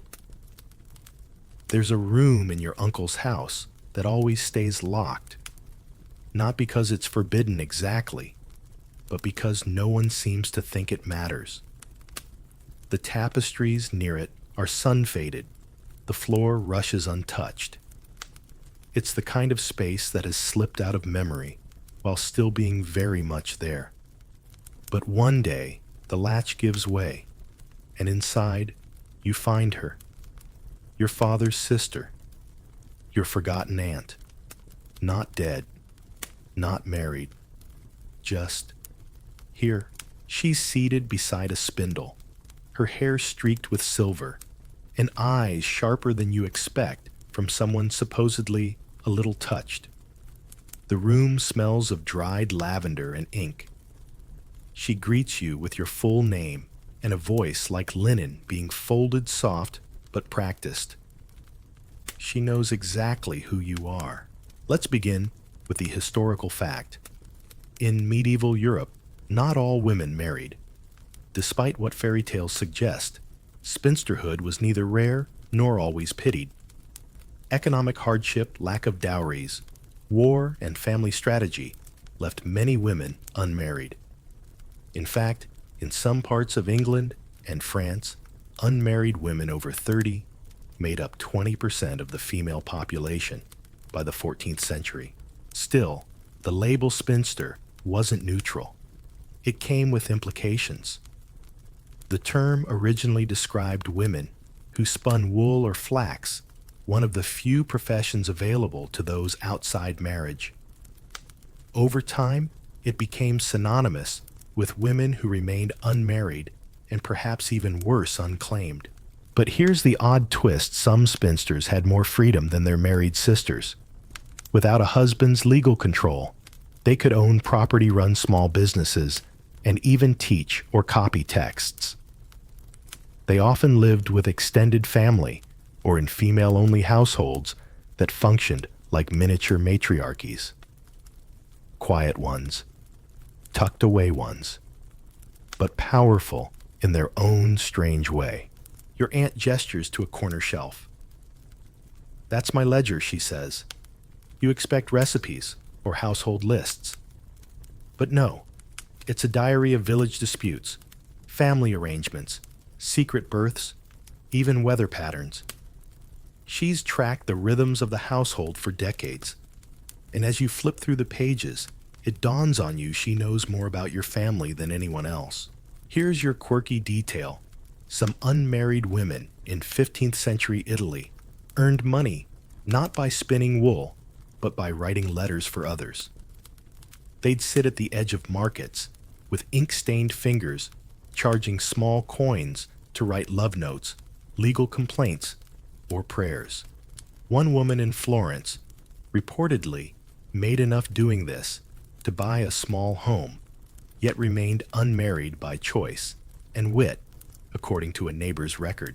You picture that Florentine woman and think of your aunt. Both underestimated, both quietly essential. And that brings us to the debate. Was unmarried life truly liberating for medieval women, or was it just a softer prison? Some historians argue that spinsterhood allowed women autonomy, control over their time, and a space outside patriarchal structures. Others suggest it was a role assigned to those deemed unworthy of the main stage in exile, even if it came with a private room in a garden. You ask your aunt if she ever wanted to marry. She smiles. "I did. Once. But he married my dowry instead." You don't push her further. Later, she shows you something hidden beneath a loose floor tile, a collection of letters wrapped in oilcloth. They're not hers. They belong to women across 3 generations, all left behind, erased or unrecorded. Her job, she says, is to remember the ones who weren't remembered. You sit with her long into the evening, drinking rose-hip tea and reading names aloud like spells. Elisenda, Clara, Agnes, Mobley, not queens, not martyrs, just women. Forgotten by history, but not by her. She shows you how to hide ink in the seams of your dress, how to fold a message so it won't smudge if buried in a bread loaf. You feel like you're being trained for something. And maybe you are, because sometimes, when no one expects anything of you, you can become something powerful. You stay for weeks. In the day, you help her gather herbs and mend linens. At night, you learn the stories that didn't make the scrolls. She teaches you the importance of timing, when to speak, when to wait, and when to write instead. One evening, you ask her why she never left. She shrugs. Someone had to stay. Someone always does. You start to understand. She's the anchor, the living archive. She knows who was born under what moon and which cousins can't stand each other. She remembers every scandal, every secret alliance, and every time a woman was quietly packed off somewhere else. She's not a prisoner. She's the gatekeeper. You realize that when you go back, you won't be the same. You'll carry something invisible but weighty, a knowledge passed between women who understand what it means to disappear in plain sight. The village women bring her gifts, eggs, wool, a sprig of mint, and call her simply Lady. No first name, no title, just Lady. It's said with reverence and relief, like they're glad someone's still watching over the things no one talks about. Before you leave, she gives you a spindle. Not because she expects you to use it, but because she says you should never forget that sometimes the ones who spin are the ones who shape the thread of history. And just before you step back into the world of proper roles and watchful eyes, she says, when they forget your name, remember your story doesn't belong to them. You nod, because you finally understand. The curtain doesn't hide her, it protects her, and now it protects you too. You step outside, back into the light, but you carry the shadows with pride. You're 17, and your mother has just explained to you without a smile, without any warmth, that you'll soon be married to your cousin. Not a metaphorical cousin, a real, name-on-the-same-family tree cousin. Your face freezes, but she simply keeps weaving the cuffs of a linen sleeve and says, "It's for the blood." The first time you hear the phrase, "keeping the blood pure," you think maybe it's something to do with illness or medicine. But no. It's about inheritance, about lineage, about ensuring that your great-grandfather's sheepfold in the east pasture doesn't end up in the hands of someone whose blood doesn't match the tapestry in the hall. Here's your historical fact. Medieval noble families, especially in Europe, were notorious for marrying within the same extended bloodlines. The purpose was less about affection and more about consolidating land power and political loyalty. In some dynasties, first cousin marriages were not just accepted, they were expected. The church occasionally stepped in to draw boundaries, banning unions between certain degrees of kin, but clever families petitioned for exceptions and often won them. And so, your fate is stitched not to your heart, but to a chart inked by a family scribe. There's something strange about waking up one day and realizing that your body is not just yours, it's a vessel for family strategy, a carrier of surnames, a living piece of parchment to be inscribed with heirs. But let's pause here for something a little offbeat. Did you know some families carried around tiny vials of ancestral dust? These were said to contain remains, ashes, bone slivers, or hair of sainted or noble ancestors worn around the neck or sewn into garments, especially during marriage negotiations. The logic was as strange as it was poetic.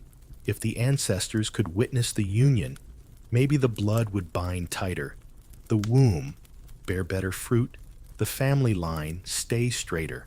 So when your cousin gives you a wedding gift, and it's a golden locket, you already know what's inside. You nod politely. You do not flinch. Now to the debate. Was the medieval obsession with blood purity purely about power? Or did it mask a deeper anxiety about identity and change? Some scholars suggest that this rigidity in marriage lines reveals a fear of cultural dilution. As kingdoms expanded and borders shifted, keeping alliances in the family meant staying anchored, stable, familiar. Others argue it was just practical, fewer contracts, more control, and a reduced chance that the daughter would run off to some rival village and accidentally start a political mess. Either way, the effects fell mostly on women. You're told to learn your cousin's tastes, whether he likes his meat rare, whether he snores, whether he thinks of himself as clever he does. You're told how to sit beside him, how to speak with enough warmth to honor him, but not so much that you seem forward. The lessons are quiet and constant. Your older sister, who married a widower with 3 sons, once whispered to you, "The trick is to pretend you're marrying the coat of arms, not the man." You didn't understand it then. You do now. There are moments, though, when you catch a glimpse of tenderness. An older woman down the lane, married young to her second cousin, tells you they ended up raising bees together and writing little verses in the wax. "He was quiet," she said, "so I liked him." That's all it took.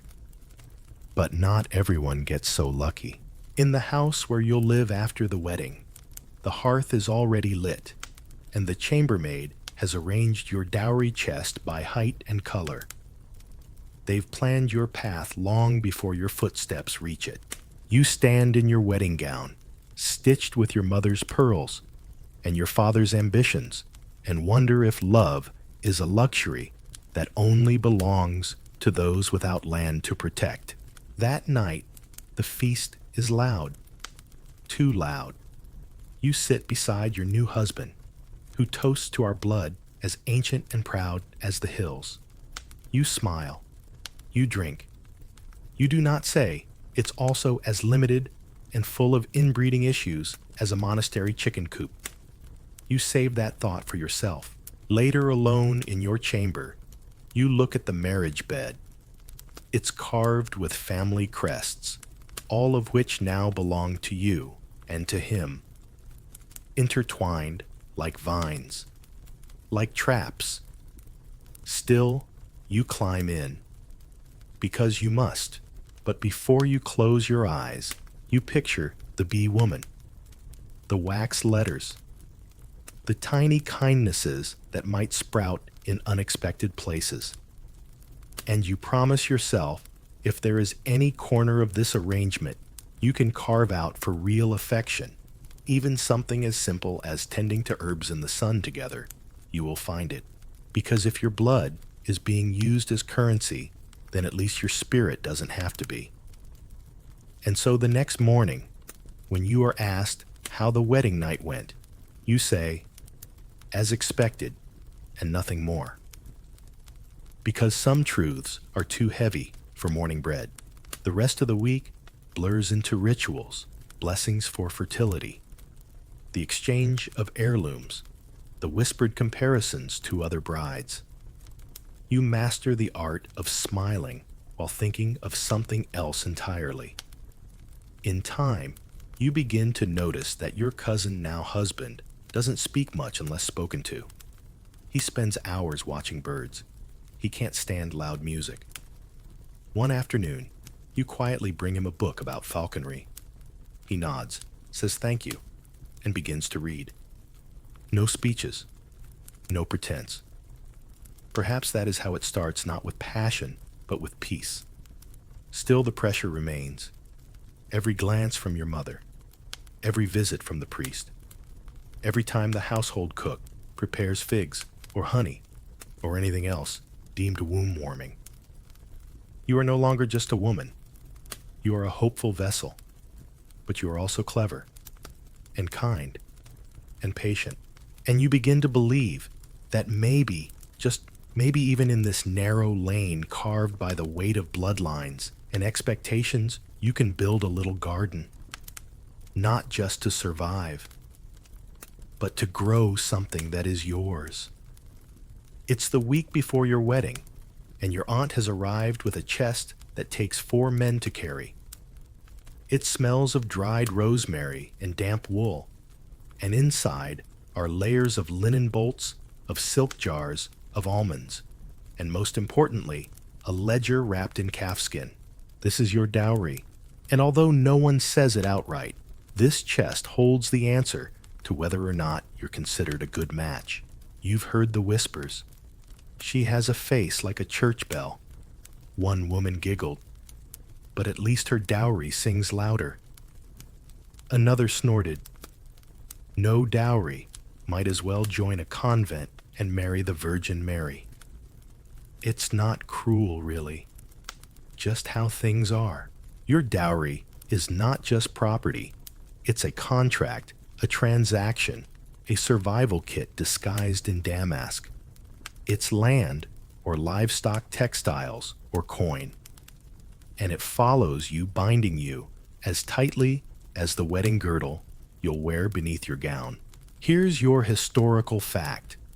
In much of medieval Europe, dowries were central to marriage negotiations.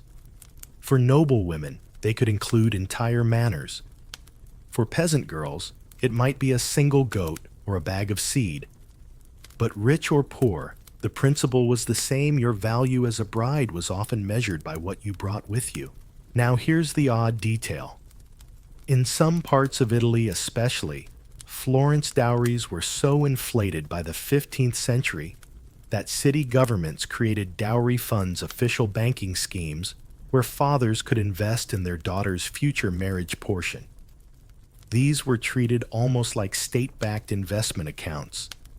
You couldn't touch them for anything else, not even plague. Only marriage. It's a strange thing, knowing that your existence is tied to a chest. But that chest speaks louder than your eyes ever could. It tells the groom's family, we come from people who plan, who save, who know the value of a daughter. There's a quiet pain in that. You remember once asking your mother, "Did you love father before you married him?" She had blinked, laughed a little, and said, "I loved the cherry orchard he came with." You think she was only half joking. And now, to the academic debate. Were dowries empowering, offering women a financial foothold in marriage, or did they reinforce women's roles as property? Some scholars argue that dowries were a woman's only financial leverage. If the marriage soured or ended in widowhood, the dowry often reverted back to her control. Others point out that this system reduced women to economic burdens, pressures on their families to perform well in the bridal market, or else risk their daughters being left unmarried and dependent. You don't know the answer. All you know is that you're expected to memorize every item in the chest, down to the last handkerchief. If anything is misplaced, it reflects badly on your family's honor. There's also the matter of trousseau display. That's when your family lays out all your marriage goods, bed linens, copper pots, embroidered chemises for public viewing. Like a market, but for affection. It's a social event. And Judgment Day, you stand beside the spread while women your mother's age nod, murmur, and occasionally smile approvingly. But mostly, they take inventory in their heads. 3 pillowcases, blue threadwork, not quite Venetian, but passable. Oh, is that Flanders lace? You try not to blush. It's like being auctioned, but with better lighting. That night, alone, with your favorite aunt, you whisper, "What if I lose something? What if he doesn't like what's inside?" She pats your hand. Then you remind him what you are worth. The dowry isn't the treasure. It's the excuse to find the real one. You hold on to that thought. And the thing is, marriage in your world isn't just about love. It's a web of obligations finely spun. Your dowry doesn't just bind you to a husband. It binds your family to his, your children, to the future, your reputation, to the weight of wool and brass. And woe to the girl who brings a small dowry. Her wedding might be quiet, her reception brief, her position in the household tentative. She may never hold the keys to the pantry, never speak first at feast, but she might also strangely be freer. Sometimes the girls with less are watched less, expected less, and from that, a small freedom flowers. You've seen it in the baker's niece, who married a saddler for love. They live in a crooked little cottage where nothing matches, but they laugh louder than anyone you know. You wonder if her dowry fit into a single basket. You wonder if he ever asked. But back in your reality, the chest is locked. The ledger is copied thrice, and your value has already been tallied in ink. Still, there's something resilient in you. You begin to think of the dowry not as a burden, but a shield. If this is the price they put on your head, then perhaps it can also be the anchor that keeps you from being swept away. You learn to use the items with care. Not just the silk, but the sewing needle. Not just the comb, but the coals it rests by. You memorize the market rates, the value of copper versus tin. You become your own accountant. And when the day comes that your mother-in-law glances at your cooking pot and says, "That came from her dowry," you smile and say, "Yes." And it hasn't cracked once, because you're not just the girl with a chest. You're the woman who knows how to fill it. You're sitting in a stuffy solar hem, tangled around your ankles, trying to recall whether your fiancé is your second or third cousin. Maybe both. At this point, the branches of your family tree resemble a tightly braided rope, knotted in places where politics and bloodlines have shaken hands again and again. Across from you, your great uncle, who might also become your father-in-law, if everything goes according to plan, is explaining why this match is not only logical, but sacred. You share enough blood to ensure good land alliances, he says, but not so much as to raise a priest's eyebrow. Comforting. This is the reality in many medieval households, especially noble ones. Marrying someone related to you wasn't just tolerated, it was strategy. It kept land in the family-bound rival claims and saved everyone the headache of negotiating dowries across unfamiliar lines. Your historical fact. By the 12th century, the church technically forbade marriages within 7 degrees of consanguinity, think great-great-great cousins, but the rule was rarely enforced as written. Instead, dispensations, official church exceptions were granted, like fancy dinner invites. If you had enough power, wealth, or an archbishop's blessing, you could marry your cousin with hardly a whisper of scandal. Now, for the curious quirk, some noble families would keep meticulous genealogical charts, not just to avoid incest, but to prove it. That is, to demonstrate that they were closely related enough to solidify their claims. In a world where legitimacy was everything, being kin sometimes added credibility. Royal blood was a currency, and families hoarded it with interest. The problem was all this marrying close to home created what scholars today call a genetic bottleneck. It's the stuff of modern medieval memes, hemophilia in royal lines, strange jawlines passed through generations like family heirlooms, and occasional odd behavior. Which brings us to our scholarly debate.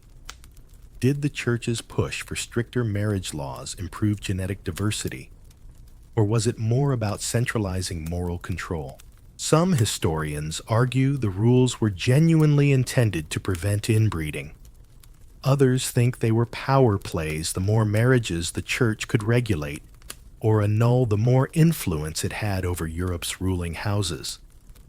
After all, if you could declare a king's marriage invalid due to cousinhood, you could question the legitimacy of his children. That's a lot of leverage for one bishop holding a family tree. Back in your world, the implications are more personal. You and your betrothed, let's call him Aldrich, share a grandmother. You vaguely remember him from a summer when you both chased pigs and dared each other to drink milk straight from the bucket. That memory makes this all feel even weirder. Now you're meant to link hands in a candlelit chapel and vow to love him forever. He's not unpleasant. He trims his beard and doesn't chew with his mouth open. But the spark of romance, absent. You know him too well.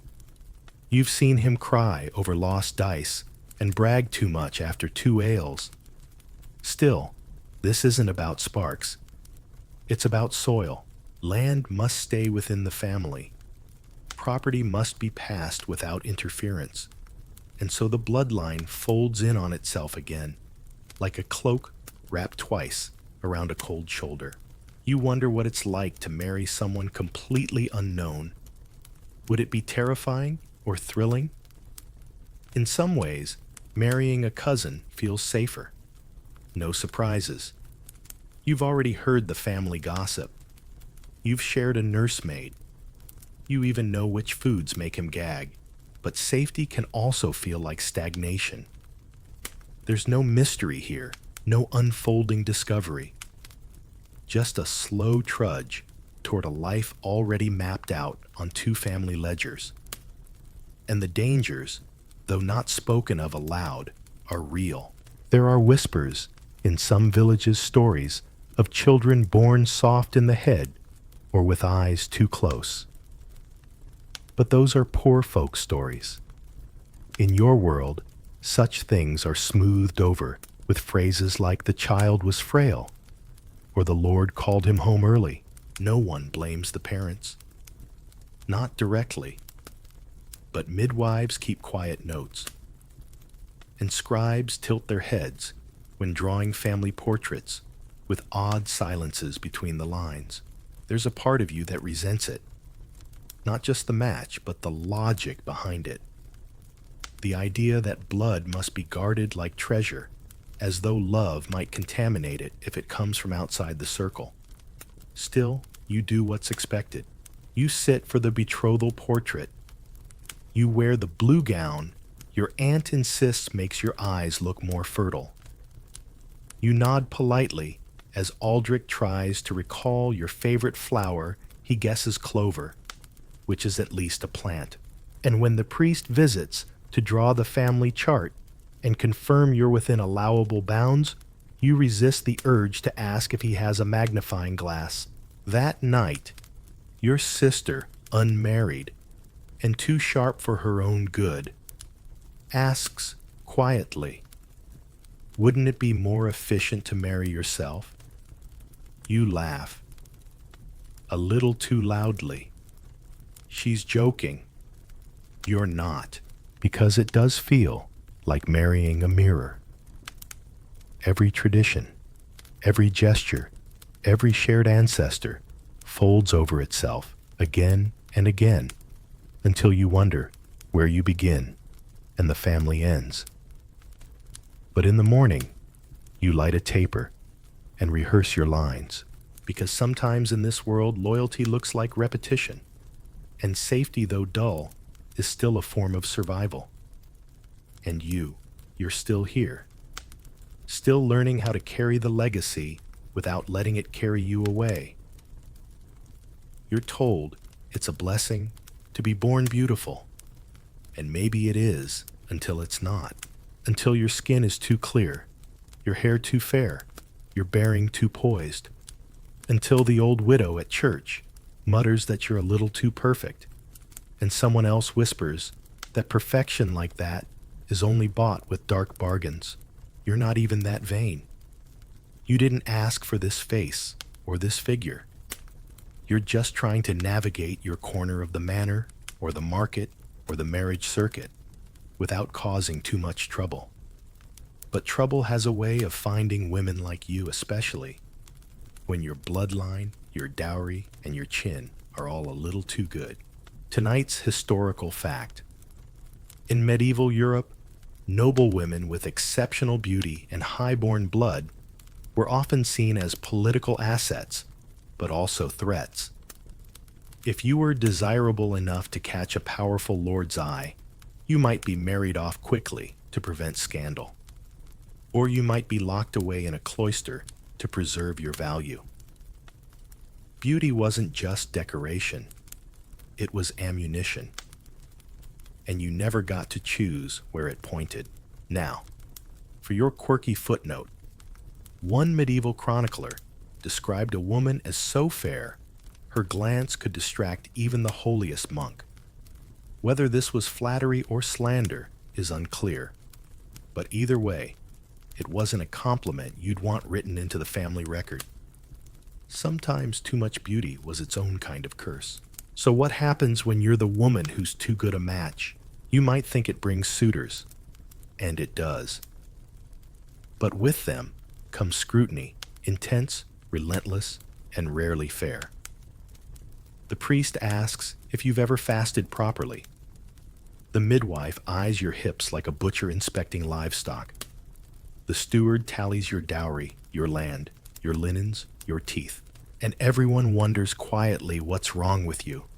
Because surely someone with this much going for her would be married by now, unless there's a flaw, a secret, or a sin waiting just below the surface. The scholars' debate here is sharp. Did the medieval obsession with ideal matches strengthen dynasties or destroy them from the inside? Some historians argue these marriages of calculation were pragmatic and stable, cementing generations of alliances. Others say they bred resentment, betrayal, and quiet desperation, especially for women who were reduced to their measurements and inheritance papers before they were ever allowed to speak. And you're living that debate. You've had 5 suitors in the last 3 years. One had bad teeth. One tried to kiss you in the chapel garden without permission. One brought a hawk instead of a ring. The last 2 seemed decent enough until their families found out how much land your grandmother controlled, and the negotiations turned into thinly veiled threats. Now, your father's worried.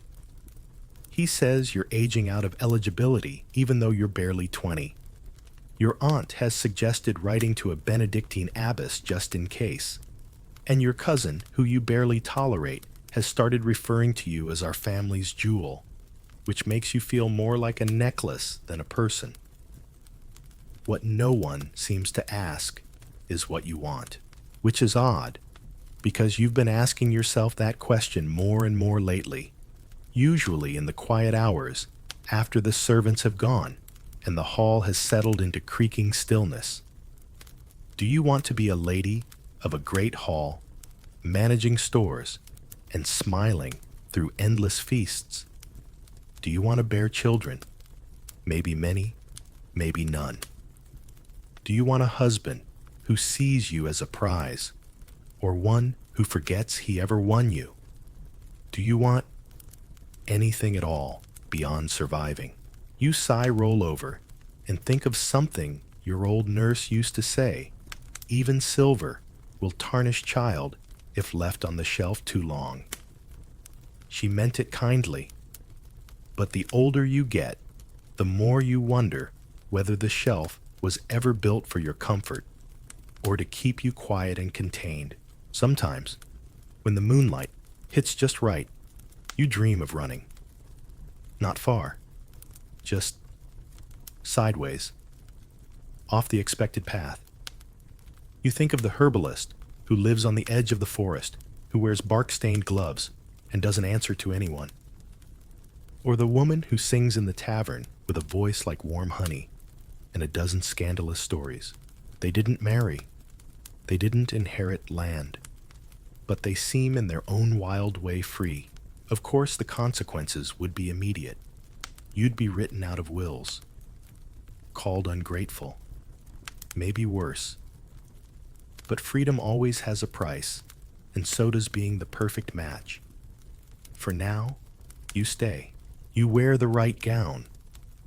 You smile at the right moments. You pretend not to notice the way older men appraise you like an estate. And you wait for what you don't know. A change in the wind.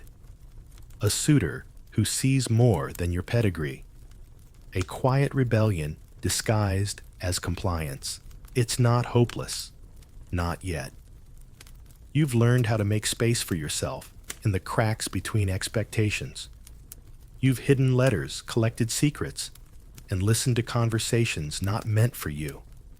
You're not naive anymore, but you're still dreaming. And that may be the most dangerous thing of all. You sit at a long oaken table during a feast, slicing a pear, while your uncle gestures toward the young man seated 2 chairs down. He's handsome enough in a distant way. His cloak is stitched with your family's crest. His boots are polished. His hair smells faintly of lavender oil. And he is your cousin. Not first cousin, of course. That would be improper, though, depending on the century, and the Pope in question even. That's been negotiable. No, he's more of a second cousin once removed. Maybe. The genealogy is fuzzy, the food is good, and your father's watching closely to see if you smile. Tonight's historical fact. In medieval Europe, particularly among noble families, cousin marriage was not only common, it was expected. It kept land holdings consolidated, ensured loyalty among bloodlines, and most importantly, prevented the scandal of new families rising through marriage alone. If you were a wealthy heiress, odds were high your future husband shared your great-grandparents. Now, the strange detail. The church spent centuries wobbling on exactly how many degrees of kinship were too close. At one point, the Fourth Lateran Council, 1215, banned marriage within 4 degrees, which meant people needed to chart great-great-grandparents to prove they weren't related. It got so complicated that many towns appointed professional kinship inspectors, sort of like matchmakers with family trees. Or nosy neighbors with a degree in consanguinity and the scholarly debate. It's a quiet one, but persistent. Were these family-based marriages more emotionally secure, or did they contribute to the political backstabbing and genetic disorders that plagued later dynasties? Either way, here you are with your pair and your cousin nodding politely while he asks if you still enjoy hawking. You didn't know you ever had enjoyed hawking, but you nod. That's what good marriage prospects do. Because this isn't really about you and him. It's about what you both represent. Together, your families could re-knit 2 patches of land that were split a generation ago. Together, you'd form a symbol of reconciliation after a decades-old inheritance feud. Together, you'd make your grandmother finally stop writing threatening letters to the bishop. But you'd also share blood. Not just symbolically, genetically. You think about your mother's quiet warnings, how she lost her first child after marrying her cousin, how the village midwife whispered superstitions about bad mixing, how your younger brother came out too quiet and never quite learned to speak, and no one dared question why. And yet the cousin marriages continue, because the benefits to property, prestige, and peace are too tempting. You wonder, is there a polite way to say no to someone who already shares your face shape and your family's nose? Apparently not. So you march through a spring courtship. Your families arrange a joint pilgrimage. You pray beside him, at altars, walk beside him in gardens, and every time his hand brushes yours, it feels like a handshake with destiny. Not in the romantic way, in the "you've already been assigned this job, no takebacks" kind of way. He's not unkind. That's the worst part. He's trying. He brings you pressed flowers. He asks about your embroidery. He compliments your laugh. But you both know it's not love. It's logistics. And logistics don't make good lullabies. One night, he surprises you by asking, "Do you want this?" And you startled say, "Does it matter?" He doesn't answer. That silence is the truest thing you've shared. Later, you overhear your aunt bragging that your union would bring the bloodline full circle. You shiver. Circles can be comforting, but also constricting, also traps. So what do? You begin to stall. Not obviously, just enough. You claim an illness. You extend your prayers. You feign a dream that requires a few days at the Abbey. And in those borrowed days you think. You think about the baker's apprentice who sings while he kneads, who isn't related to you in the slightest. You think about the scribe who once let you hold his pen and the way his eyes crinkled when you asked too many questions. You think about the midwife's daughter who carved you a wooden spoon and smiled like she meant it. You think about choices, about how few of them you've had, and how hard it is to make one that might cost you everything. Because refusing a cousin isn't just awkward, it's political sabotage. Your refusal could reopen ancient wounds, could cost your father a patron, could leave your sister without a dowry, could mark you once again as difficult. But what if you go through with it? What if you become a lady of the manor and watch your children inherit the same sad eyes and weak chests? What if you spend your nights counting the cracks in the ceiling, wondering if love ever existed for people like you? What if no one asks ever again if this is what you want? So one morning, with trembling fingers and no grand speech, you tell your mother the truth. You say simply, "Please, don't make me marry him." She doesn't speak at first, just looks at you for a long time. Then to your shock, she sighs, deep and tired. "I didn't want to marry my cousin either," she says softly. And that's when you realize she's been trapped too. By blood, by duty, by invisible lines on a family tree. Maybe you've just broken one. Not all chains are heavy. Some are embroidered. Some wear rings. But broken is still broken, and freedom, however small, is still worth tasting. The air is too still in the castle corridor.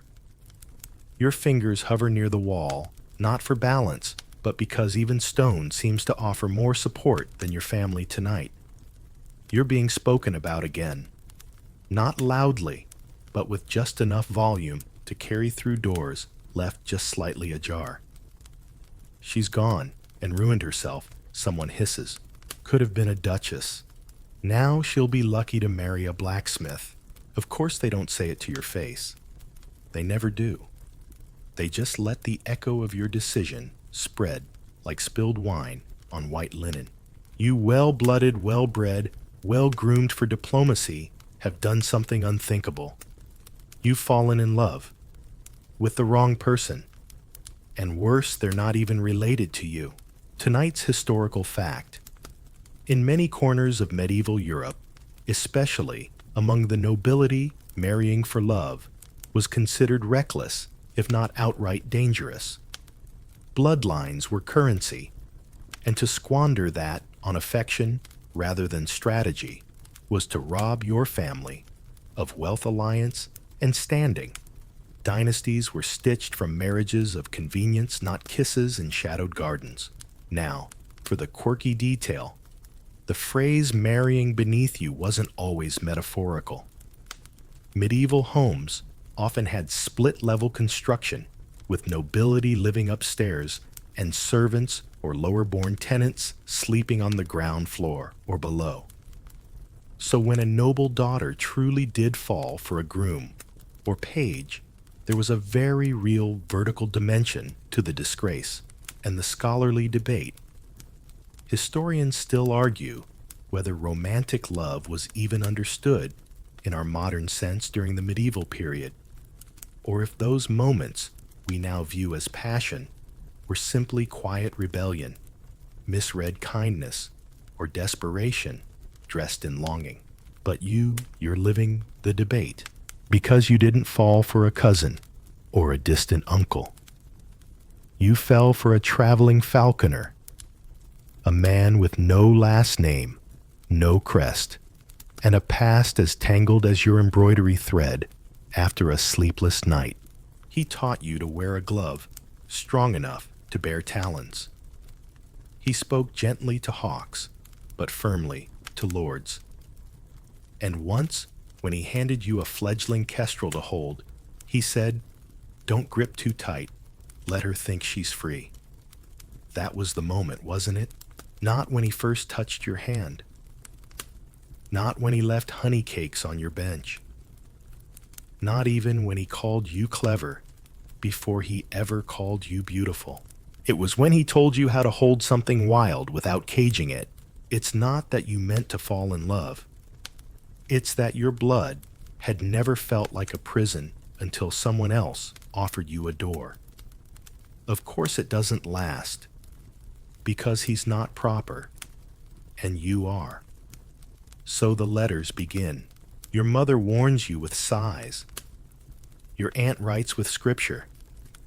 Your father speaks in threats, quiet rehearsed ones, the kind that have been said before. Think of the family. Think of your future. Think of your children. They never ask what you think. Eventually he leaves. Not because he doesn't care, but because he does. Too much to see you pulled through a public scandal. Too much to be the reason you're branded ungrateful wayward, or worse, unnatural. And still, the rumors cling. They say he kissed you in the stable, that you met in the woods, that you gave him your ring, that he gave you a lock of hair, that you let him braid yours, that you wrote a poem, that he sang it, that you blushed, that you didn't. It doesn't matter which is true, because once a woman steps outside her bloodline, she doesn't get to choose her story anymore. Others write it for her with ink darker than truth and parchment too thin to hold her dignity. You attend a wedding soon after. Not yours, of course. Another cousin's. She's marrying a baron's son, with ankles as thick as sausages and a laugh like a hiccuping goose. She looks radiant. She looks miserable. At the feast, you sit near the minstrels and drink too much sweet wine. You watch them dance those who did as they were told, and you wonder not whether you regret it, but whether you'll survive it. Because choosing love wasn't the hard part. Surviving the fallout is. A month passes, then a season. You're not betrothed, not courted, not approached. Your family calls it a quiet period. You know it's a quarantine. You're not diseased, just inconvenient. But solitude has its own kind of magic. You learn to weave patterns no one taught you. You learn to laugh at night without needing company. You read old texts. You learn to walk the perimeter of the orchard with no one's shadow but your own. And one morning, while watching a pair of swallows nest in the beams above the chapel door, you think maybe bloodlines are just walls painted pretty. You start dreaming of something else. Not scandal, not escape, just enough room to breathe, to make mistakes, to not be remembered in footnotes for who you didn't marry. Later, much later, a traveling troupe visits. You sit among the crowd, hood up. On stage, a scene unfolds: a noble woman in love with a low-born soldier. Forbidden, mocked, brave, sad. You feel your cheeks flush, not from shame, but from recognition. When it ends, no one claps. But you do. Just once. Just softly. It's enough. Because even when stories are silenced, someone always listens. Someone always remembers. Even if that someone is just you. The sheets are cold. Not from lack of warmth, but from anticipation. In the chamber, the candles burn low, casting wavering shadows across the bed. The floor, the embroidered cushions stacked neatly on a wooden bench. Somewhere beyond the shuttered window, the night waits. And so does everyone else. You've been told this is the most important night of your life. Not your wedding night that was a celebration. This is the morning after. And what they're waiting for is blood. Not the symbolic kind, the literal. Because in much of medieval Europe, a woman's worth her purity, her honor, her dowry was often pinned to the idea of visible virginity. A spot of red on linen paraded with pride whispered about in halls was proof that the marriage was consummated properly. Historical fact. Across medieval Europe, particularly in noble and merchant households, a bridal sheet stained with blood was seen as legal evidence of a woman's virginity and a valid union. In some regions, the stained cloth was displayed publicly. In others, it was kept in family chests, like a holy relic. Quirky detail. There were cases where women pre-stained the sheets, pricking fingers, hiding flasks of animal blood, or using beetroot juice just in case nature didn't cooperate. Because even then, people knew bodies didn't always behave like customs expected. And the academic debate. Scholars still question how widespread and consistent this practice was. Was the display of bloody sheets truly common, or exaggerated by literature and folklore? Was it more about class region, or just medieval melodrama? The truth is murkier than the linens in question. But you don't live in a footnote. You live in this moment, and it's terrifying, because no one explains that some women don't bleed, that hymens aren't locks, but delicate folds different from person to person, that nerves fear exhaustion, or even timing can shift what the body does. Instead, they teach you to be quiet, to be still, to be good. So you lie there, after the noise of celebration has hushed, and the wine has dried in goblets, waiting to see whether your body will speak the right truth. Your new husband lies beside you, breathing slowly. You barely know him. You danced once, you exchanged vows, you shared a piece of almond cake. He's not cruel, but he is watching. Not just you, but the cloth. You're not sure what to feel. Hope, dread. Is there a difference anymore? Eventually, you rise. You check. And there it is, a stain, faint but present, like a tiny ink blot on a letter that's already been read too many times. Relief floods the room. He smiles. You try to. The cloth is folded and given to a servant. Later it's presented to your mother-in-law with all the reverence of a sacred offering. She nods. The cook hears. The baker hears. The steward nods with satisfaction. The priest mutters a prayer of thanks for your piety and purity. And you, well, you feel like a document that's just been stamped, certified, filed, approved. It should be comforting, but it isn't. Because somewhere deep inside, a quiet thought stirs. Was this ever about you at all? You start to notice things after that. The way your maid glances at your belly more often than your eyes. The way your meals are suddenly rich with herbs, believed to encourage fertility. The way your husband, though courteous, touches you now, as if your usefulness has been unlocked. The room doesn't feel like yours. It feels like a waiting room for someone else's expectations. You learn that blood is currency. It bought you your place here. It secured your dowry. It sealed the contract. but it also changed how people look at you. Before you were pure. Now you're proven. That word echoes in your mind. Proven. Like a sword that's been tested. Like a mare that's been bred. Like an heirloom that's passed inspection. Where is the space for feeling in all this? Later, you overhear a younger cousin crying in the kitchens.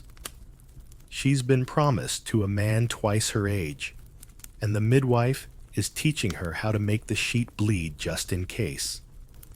They whisper of needles and chicken blood, of tying knots in the corners of the bedding to trap luck. You remember your own wedding night and realize how close you were to being wrong. The weight of it hits you. How so many women were punished for things they could not control, sent away, accused, even annulled. You remember a tale of a merchant's daughter in a nearby town returned to her father's house 3 days after her wedding unproven. Her husband said she was spoiled goods. Her father beat her. The town forgot her name. You wonder if her blood was ever truly the problem, or if it was just a convenient excuse. So one day, you sit down and stitch a small cloth with a red dot in the center. No reason, just habit. You fold it into your chest of linens, not to lie, just to have something ready, in case another girl needs it, in case someone's body doesn't perform on cue. You begin to question other things. Why should purity be measured in pain? Why should value be pinned to a moment no one can predict? Why do people act as if love and legitimacy must be proven in crimson? And why, when men don't bleed, are they never asked to display the same? That last thought makes you chuckle softly. Imagine a groom being asked to present proof of his restraint, his loyalty, his kindness. Wouldn't that be something? Eventually, the cloth fades, not the stained one, the stitched one in your chest. Sunlight touches it too often. Or maybe you've just outgrown the need to keep it close. Years later, you meet a young bride. She's nervous. Her eyes dart and her hands tremble. You take her hands and say, "Whatever happens, your worth is not measured in thread or dye. You are not a garment. You are not a ledger." She doesn't fully understand, but she smiles. And maybe that's enough, because someone has to start unpicking these seams, not to destroy the past, but to make room for a better pattern, one where women bleed if they must stay silent if they choose, and are believed always. You trace your finger along the carving on the wooden chest at the foot of the bed. It's a tree, its roots etched deep, its branches curling upward. Names clustered along the limbs like ripe fruit. Your husband's family tree, and now yours. They say it's an honor to be added to the line, to bear the next leaf, the next bud, the next child who will continue this noble blood. But you know better.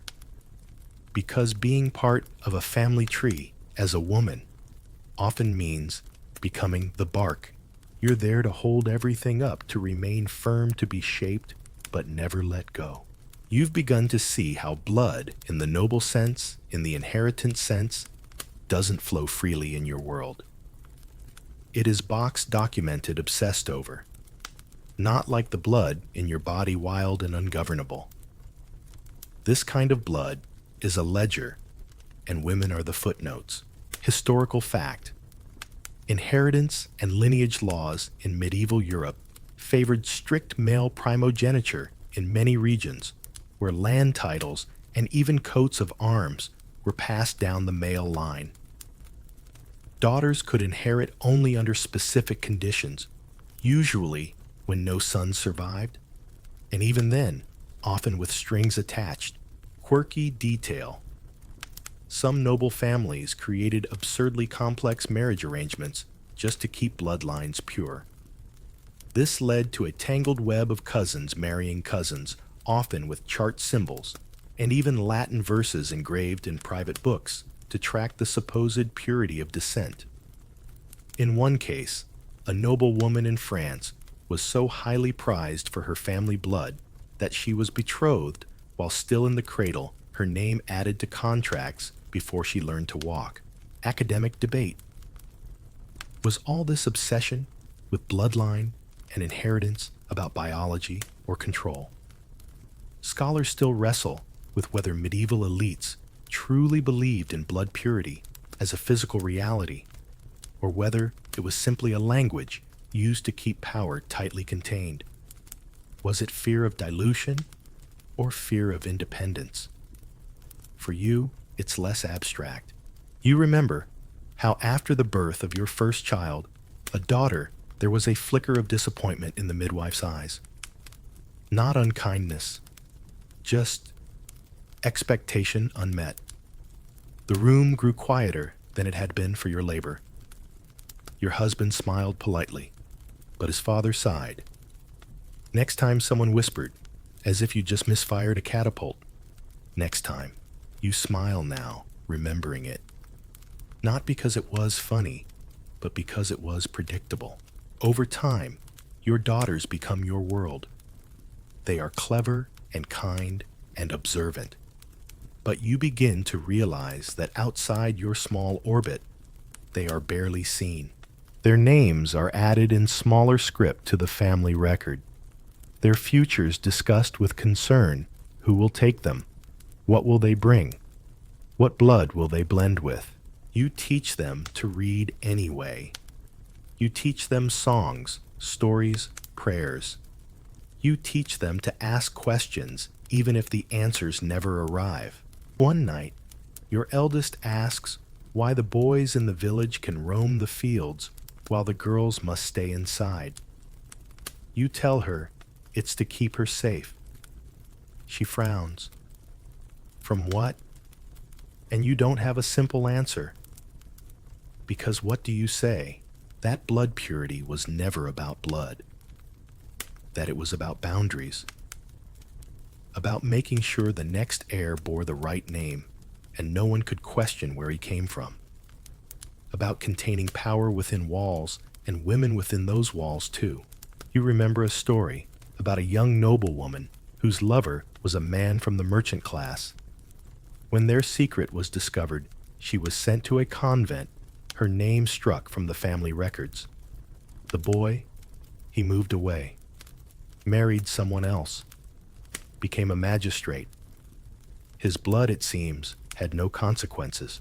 You teach your daughters that not all legacies are written in ledgers, that kindness can echo longer than a coat of arms, that no bloodline is more noble than compassion. And still, the tree on the chest remains.